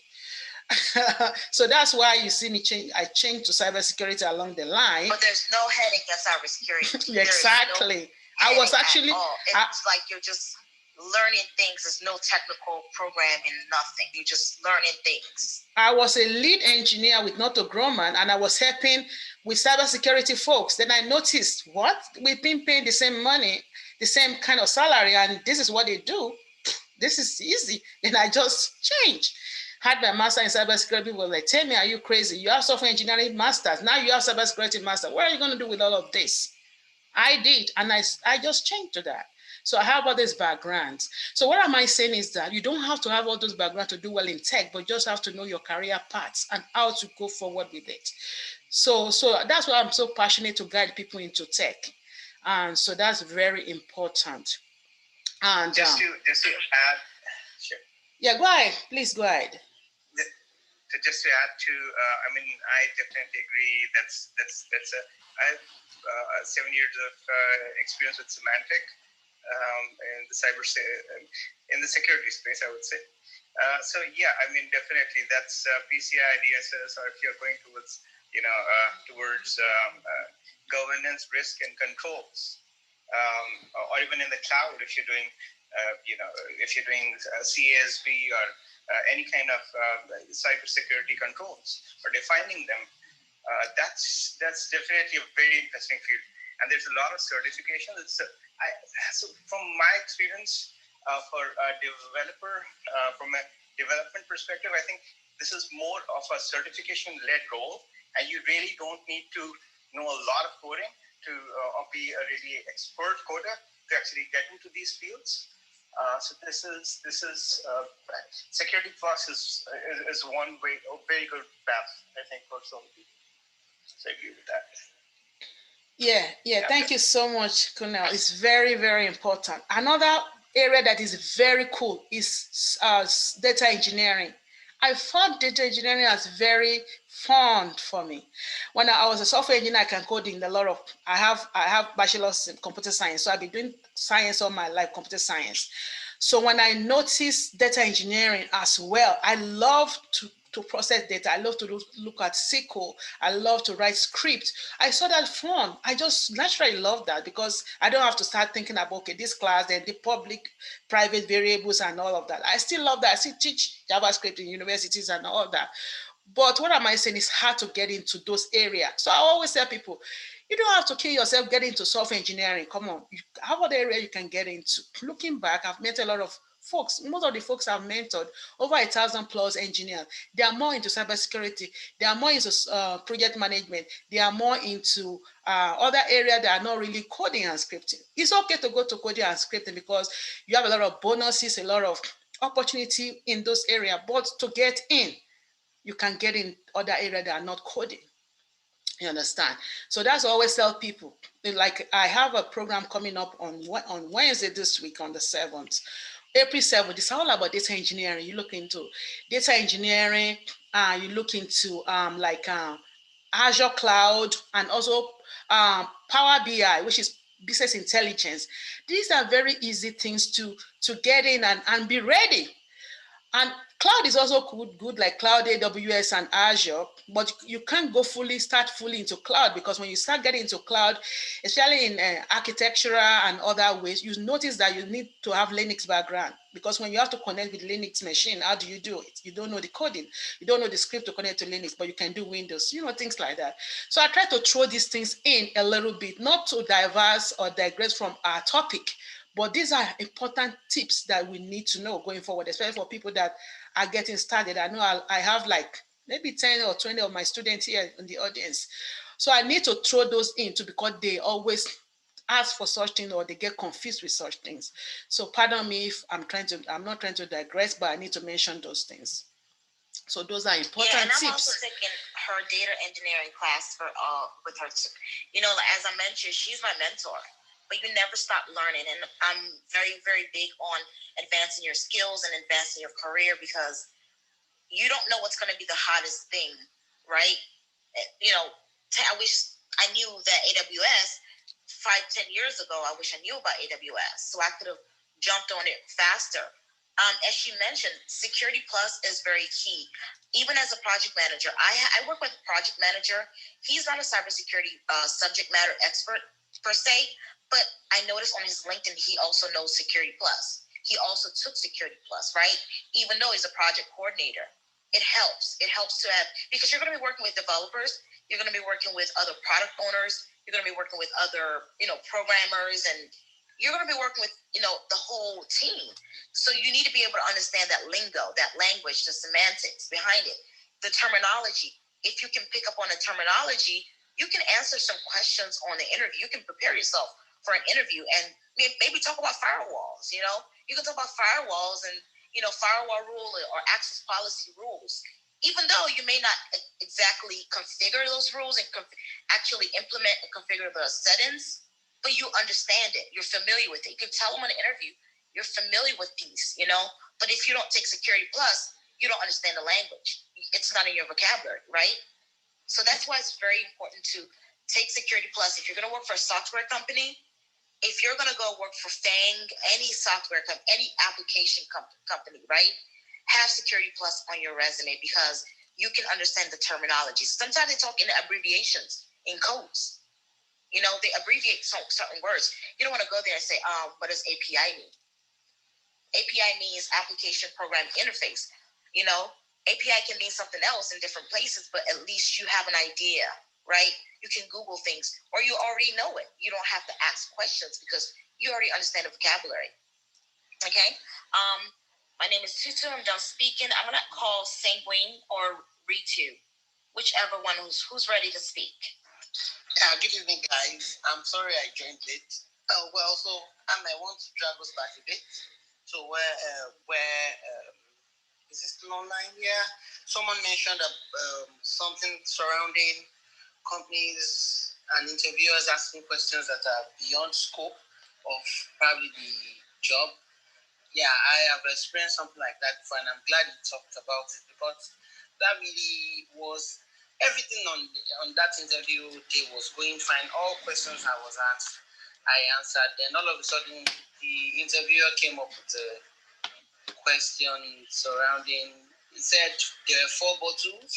One is poisoned, and there are 2 rats to test with, and I have 24 hours to determine which one is poisonous. And in my head, I'm wondering, what does this have to do with quality assurance, software quality assurance? Are you trying to check my level of analysis of my critical thinking skills and all? Though I did ask for time to think about it, I did come up with a solution, but my solution doesn't fit into 24 hours. It would take like at least maybe 26 hours. But I left the interview feeling a bit disturbed that why would he ask that kind of question? Because at some point, the other person did not have questions to ask anymore. So he kept going on and I kept asking, I kept answering all the questions as best as I could. Then later he paused for maybe like almost like 10 seconds. Then he came up with such questions. And like Sarah said, like Sarah, I don't know if I pronounced that right. I think he has left. We said some interviewers are just, the way they come at the whole interview process is as if they just don't want you to make the cut. Maybe they already have a candidate, God knows, but that does happen. Then on the flip side, to also agree with you that when you do not have any experience in tech, security is like the easiest way in, because it does not even introduce you to the nitty-gritty of the technical parts. It takes you to things that you will be able to relate with, you'll be able to understand easily. Unlike maybe you want to start talking about programming languages, you'll be talking about object-oriented programming, you'll be talking about inheritance, polymorphism, and all of those things, and you get lost in all those concepts without even trying to get into file handling and or error handling and all of those things. But security is a very good way to get in. I would have had questions, but listening I've already addressed so many concerns I've had tonight. So good one, guys. My name is Sanguine. That's my time. Thank you, Sanguine. Thank you for that. Some companies will throw in a curveball, and yeah, it's possible, which is why you do have to do your research, and sometimes it's good to know more than what's on the job description, because you never know what they're going to throw at you. Thank you for that, Sanguine. We have Ritu. We're going to move on to Ritu. Do you have something you want to ask, please? Yes, thank you for giving me the opportunity. I am a student and I'm looking for the job as a project manager. My targeting is companies are FANG. And recently I have interviewed with Amazon, and they asked, the role was for technical PM, and they were asking question like out of the scope. I was thinking, I feel that they were asking all the questions related to the product management side, which I was not aware about it. So since I have project manager experience, not the product manager experience, so what should I learn, and how should I move from project manager to product manager? I have read that book, Cracking the PM Interview, so I have a bit idea about design and all I should go for. So what else do you guys think I should prepare for? Besides taking the project management PMI or PMP exam, did you say you have that? No, I don't have PMP. I actually have experience as a project manager and software engineer. Oh, okay. Can I answer? Okay, go ahead. Thanks, Tutu. Hey, Ritu, this is Anna. So you're saying you are a project manager and you're trying to break into product management, or are you saying that you are a project manager but your interview was full of product management questions? Just clarification. Okay, sorry for the confusion. I have experience, 4+ years of experience as a project manager and software engineer. And currently I'm pursuing Master of Science in Information System. So right now I am a student and looking for a job in project management. And so in Microsoft, like someone mentioned before, that even though program manager profile is technically product manager, right? So similarly, I have noticed when I was giving interview for the Amazon, the profile was technical project manager, but I found that they were asking a lot of questions related to the product manager. So how to prepare myself for the product manager? interview questions. Okay, so this is Anna. I'm a project manager by profession as well, and it looks like you're trying to interview for a technical project manager. And I know Ms. Tutu asked you if you have a project management certification, which you don't have to have right now because you have to have experience as a project manager for 3 years before you do the PMI PMP examination. It looks like also the company that you're trying to interview for, which it looks like Amazon, they do a lot of products. And so they want to see if you can manage, do a project that has product in it. Because, do you, for example, can you do stuff that has an agile methodology in it? Is it, so that you can do something that's incremental or Kanban niche or Scrum Master type thing? Because they want to make sure you as a project manager, are you able to deliver at a specific time using specific methodology from a technical perspective? Can you understand some of the technical tools that you're using within that project management project that you're handling at that time? How are you going to handle your stakeholders? How are you handling conflicts? How are you facilitating as a product manager? So can you give us like one example of a question that you got in that interview so that we can see how we can assist you here? Or anyone else can jump in? Yeah, sure. That's correct. They were asking about agile methodology, which I am okay. But the person asked me that why you use particular technology. For example, my project was ASP.NET and SQL Server. So the person was asked, why did you use this technologies? Why didn't you use something else? What was the reason to use such kind of things? And what if your SQL Server failed? So what was your plan B? Yeah, I think if you want to answer, if anyone wants to answer, we can go ahead. I'll take it. Please go ahead, take it. Go ahead, please. Okay, so these questions, just to a little bit of background on me. Ritu, so I've done project management earlier, but right now I'm a product manager, more in the leadership space and with visibility to CEO and CG of a NASDAQ listed company. But just to answer your question, so why have you done a SQL? The second part, the SQL, what happens if the SQL Server fails? That falls into the purview of DRs, that is disaster recovery. So it's not really a product management perspective. And then the first part, why did you choose ASP.NET?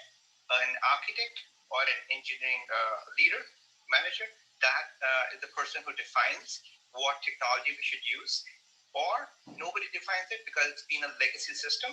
Someone's already defined it earlier, and we're just continuing on that platform because we don't want, unless there's a good reason to switch, you generally use those technologies. That's the answer to those questions. But I'm not sure if this really falls into the purview of product management, which is a completely project management is agile. You use agile resources like was earlier pointed out, stakeholder management, conflict resolution, resources allocation. So that is product management, which in portion combines with product management, which can be. So these are some skills which can be taken, to the product management interviews. The roles at Amazon can be really confusing, the titles, because and they're very vague, right?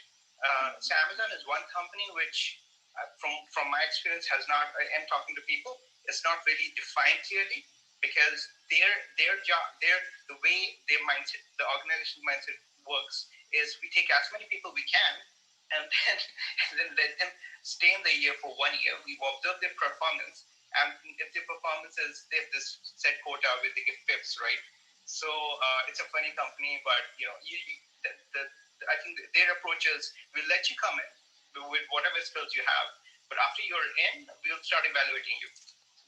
So not an ideal company to grade yourself in terms of product management and project management.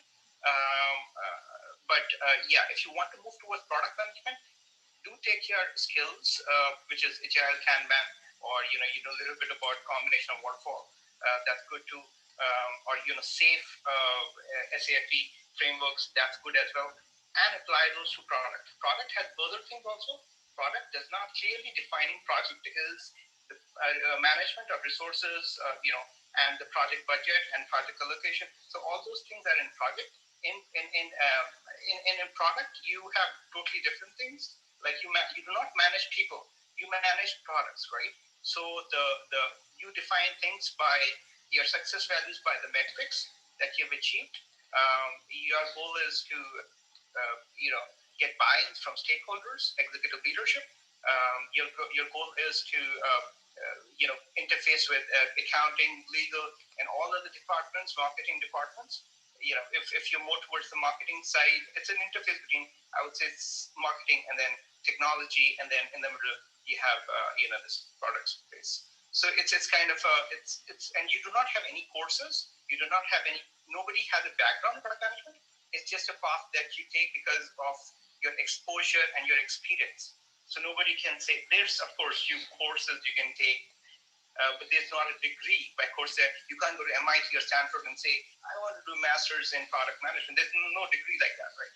So it's I think an evolving space, and you have certifications, you have leaders, as earlier has been pointed out, like Park and then Louis Lynn, and then you can go talk to them, or you can follow their thing on Slack, and then about the latest questions. You can always go to so there's a lot of sites like where you can find the latest questions that these guys are asking in product space. Those will actually prepare you.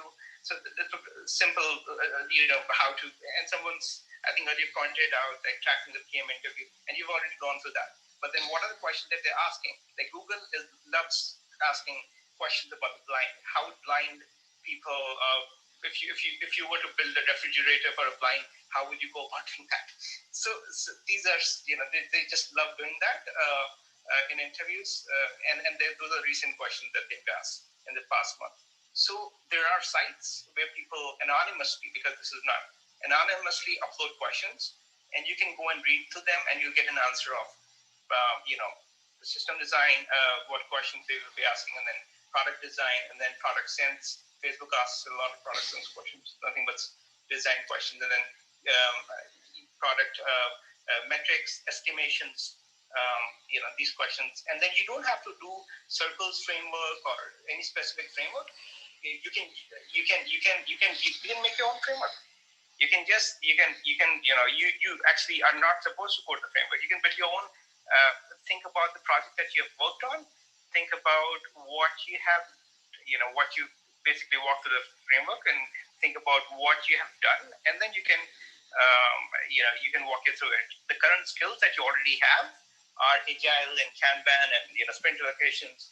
What happens if retrospectives, sports ceremonies, all those things you can always chime in and say, I'm an expert in this because I've done project management for 4 years.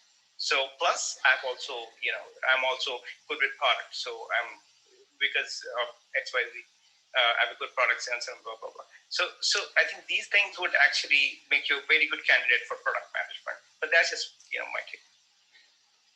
Okay, thank you, Gulab. So Ritu, I want to give you some concrete practical advice, but I want to ask you a question first. What do you want to do? Like, what do you think you want to do? Like, what's the thing that you're aiming for? I actually when I started my career in IT, I joined as a software developer. Then I got an opportunity to move project management, and which I really like. I really like to work as a project manager. But on the other side, I am targeting for the FANG companies. So which I am looking that I see most of the company, they are just mix of project management, product management. So I'm a bit confused. Like, how should I prepare for the PM role? So my take on product management and project management are very different than I think what most other people might look at. I look at project managers as someone who can handle a general project, whether it's technical, because you might get put on a project in the marketing team, you might get put on a project in the technology team, in IT, and all of them use the same methodology. The difference with a product manager is you're responsible for driving the vision of a product, which requires a slightly different skill set. So that means not only can you write requirements, but you also have to be able to do the market research and understand the market and interact with stakeholders and be able to describe your product vision to the team. And so the way I would tell you to kind of think about that is, do you just want to manage the activities around getting something done, or do you want to actually set the vision for that thing? Because that's really the core difference. And true, you have to understand all of the methodologies like Agile and PMP. But what I would recommend, if you want to get on with a FANG company in product management, see if you can find one who's offering a position as an associate project manager or associate product manager, because without actual experience managing a product before, it's going to be difficult to walk right into that product management role. They're going to want to know you can deliver a product end to end, or that you've had at least some experience doing that, and not just the training on how to do it. I see.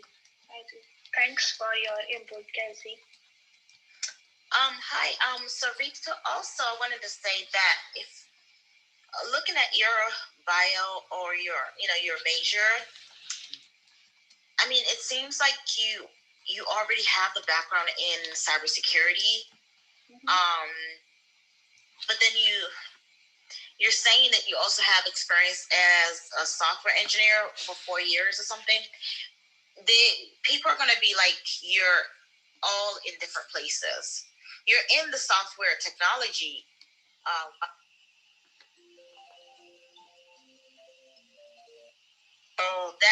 That can be a little bit, it can cause a little misguidance, maybe. Definitely, what I would say is, after you have your 5 years of experience in tech, right? I don't know how many experience you have exactly, but you can take the bootcamp course. Ms. Temi also provides a project management course. You can take the bootcamp course with her, but I would say stick to one area, because you can become a project manager or a product manager. To me, I look at project manager and product manager. There's a little bit of alignment between them. They're kind of similar, kind of. But you have to stick to one, right? Yeah. Yeah. So you want to just, if you get into cyber or wherever you get into, you can still become a project manager. However, normally you become a project coordinator and then become a project manager, I think, right? Because I work in a team where I have project coordinators. I think that's the junior level. Once you get to you've been doing it for like 5 years or so, then you can get hired as a project manager. So your best bet can also be to get into a company that's a software company or a product company, and then work your way up from there, like get in as maybe a project coordinator or product coordinator. And then after a couple of years, see if you can move up the position to becoming a project manager. That might be your best bet than just going straight in as a project manager, because part of the questions, and I wish Mr. Ken and Laura was in the house also, part of the questions they're going to ask you is, like they're probably going to ask you, how large is the project that you've managed? Like, what's the budget like? You know what I mean? You have to be able to confidently ask those questions, high level questions as a leader. What did you deliver, and what are your deliverables, and what's your roadmap, and things like that. They're going to ask you those questions. So you want to, start as a project coordinator first. You can become an IT project coordinator, right? You do have the IT background, so you can become an IT project coordinator, and then 5 years from now, take the bootcamp course, and then you can leverage that on your resume and work your way into project manager. But really, it's all the same. It's all the same. I don't know what matters to you the most. What exactly do you like? I don't know if you're looking for the salary wise, because as far as salary goes, a lot of the salaries are, similar or varies based on which company you work at, or if you have a passion in one thing. Because right now your profile, your bio looks like you have a passion for everything. So it doesn't look like you really have a preference.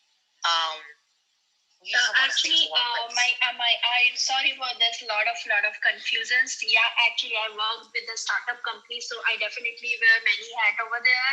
Yeah, so I was working. Startup companies. Yeah, so I work for each and every profile there. But my ideal role, if you ask my dream job is security project manager.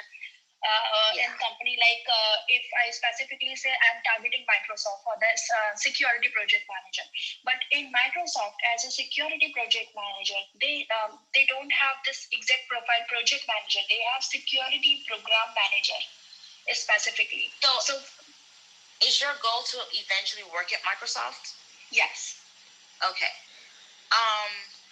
Well, it's very competitive, but it's possible, right?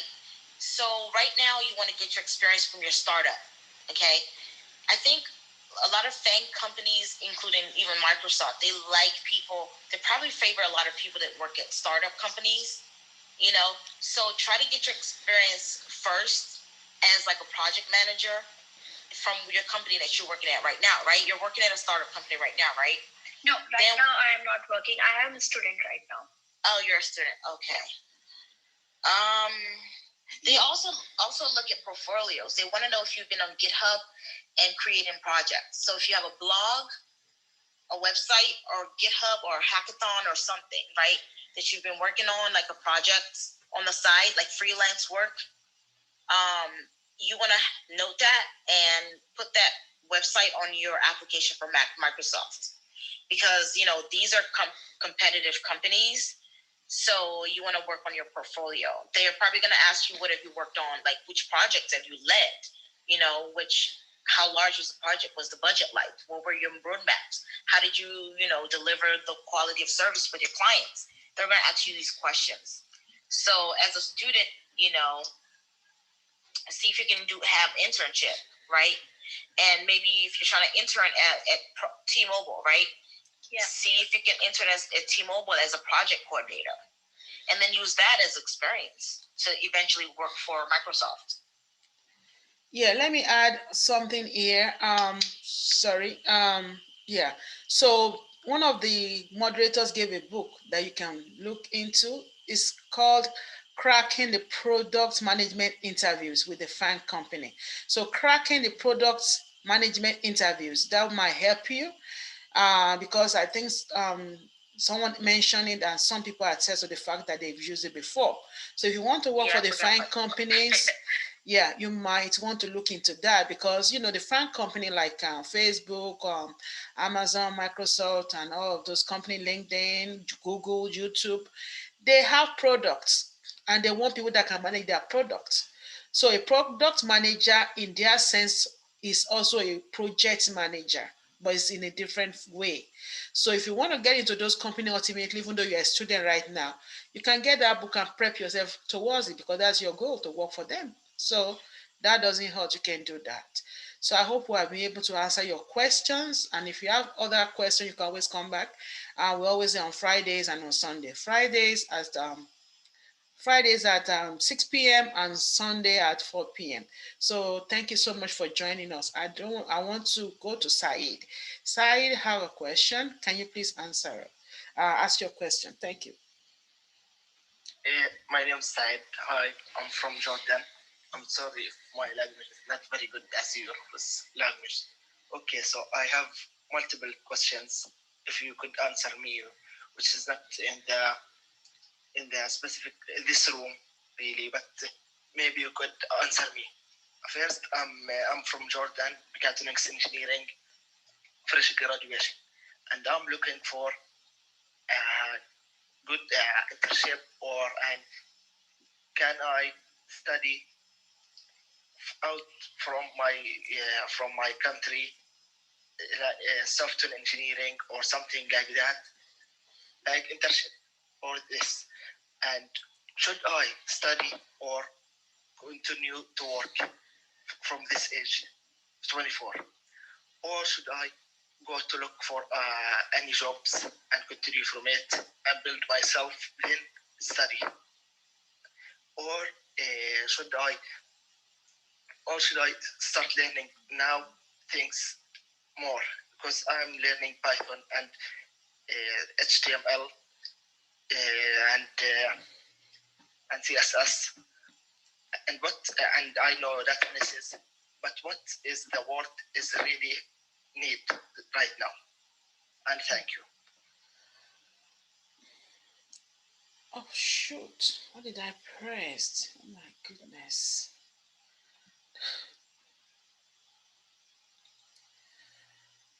I'm so sorry. I don't know what happened. Okay, sorry. So you were asking, you were asking if you can go in with Python and CS and HTML as a software engineer, or what other areas you can get into tech. Is that what you're asking? Yes. Should I go to look for internship or start to look for a work, or start to look for study more in this field? Okay. Like, yeah. So you college. Sorry. So you are a student and you are right now in college, right? No, I'm graduating now. Oh, you are graduating this month. Okay, and you are in a college or something like that? Yes, I'm in the mechatronics engineering from University of Jordan. Okay. In Jordan, right? You have to find out what is a maybe the yes, but I'm looking for to move out because the outside is the engineering stuff, and more than Jordan, it's a little bit this. That's in my field. What I'm looking for. Yeah. Okay. I think you did a good job looking at Python, looking at HTML, and looking at styling, like a CSS, which is styling. So that's great. But in addition, because you need to understand the front and the back end, I want to ask you, do you know anything about database, like your SQL, like Oracle, preferably SQL, because SQL is easier to learn? Do you have experience in SQL, Server, database, Azure Cloud a little bit, that you can connect the front end and the back end together at least? I know not so much about data analysis and SQL, but not much this knowledge. But I know the basics. Okay, that's good. If you know the basics, that's good. So what you want to do is to network on this platform. Network, meet, and follow the rooms like this that talks about interview, and follow some of the recruiters. Most of the time you see the recruiters in here. If you, I know you're already connected with me, I will send you some link to some recruiters or some rooms that you can follow and discuss this. You'll be able to meet the recruiters and give you some names that you can follow. So that'll be good. But I'm surely you can get in. You don't have to go back to college for that.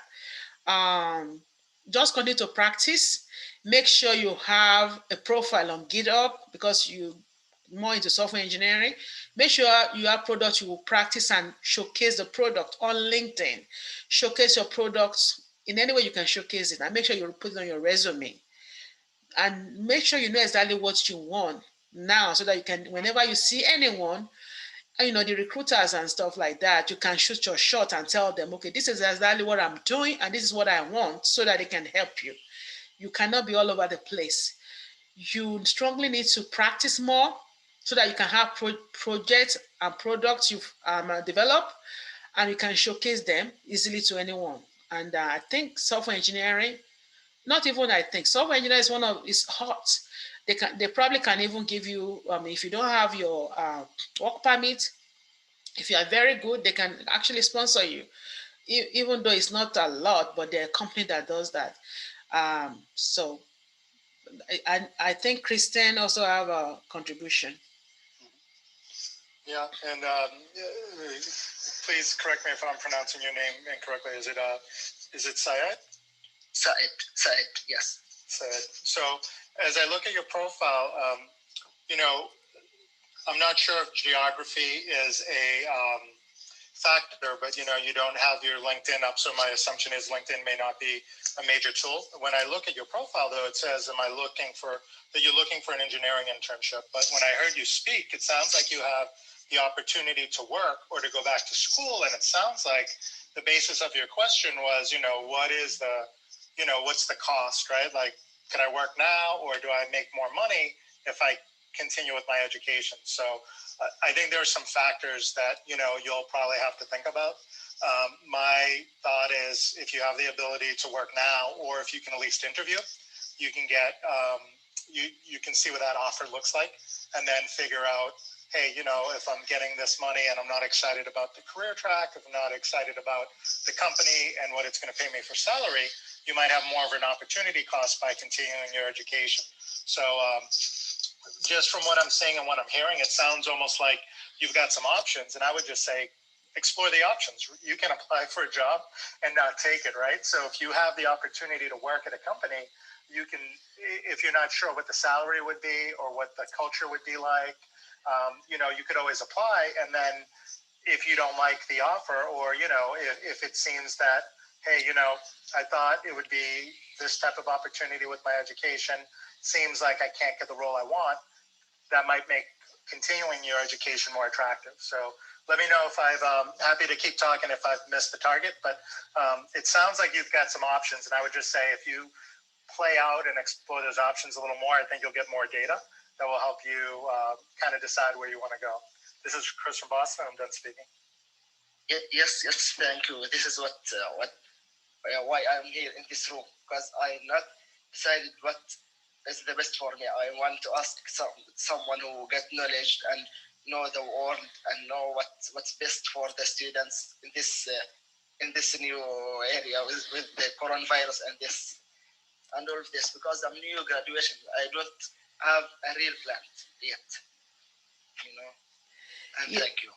You started off in a good way with your background and all that. So just continue to practice. Put your code out on GitHub. Make sure you can create your profile. Put everything on your resume and meet up with network on this platform. I think this is a great platform. Make sure your LinkedIn page.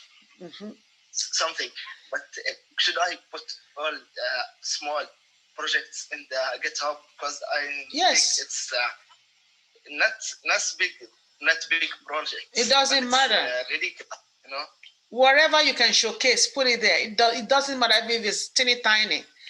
You started somewhere, put it on there so that people can see. If they can see, when they ask, you can link it to it. It's just like an area where you can put on your resume so that they can view or see what you've done. That's what it's just to showcase. It's like a brief, you showcase it, what you have done.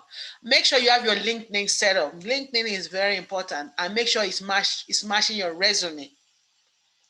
So you're already connected with me. I will send you some information, the kind of rooms you can go to and all that. I'm probably going to note you so that if I'm in those rooms, I can ping you in as well.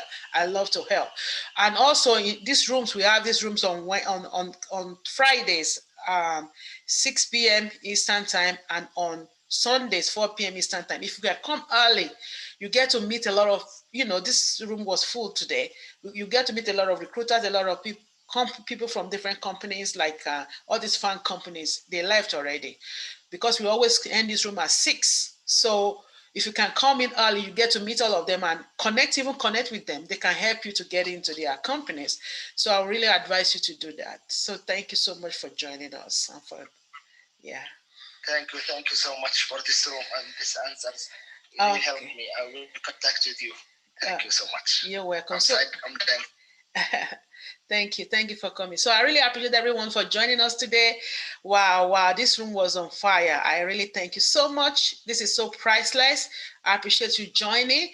Like I mentioned earlier, I'm having a program coming up on Wednesday this week. It's about data engineering, in connecting the database into Azure Cloud and also Power BI, which is reporting, creating a great dashboard with your data. So if you're interested, you can follow me on Instagram or LinkedIn, and I'll give you details about the program, about the classes.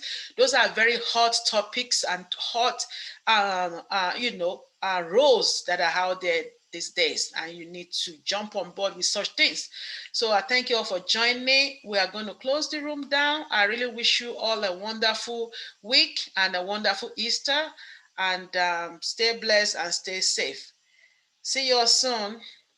Thank you, everyone. Make sure you follow the moderators before we close the room, and also contact Ms. Temi. She is offering data science, data analysis class for Azure coming up this week.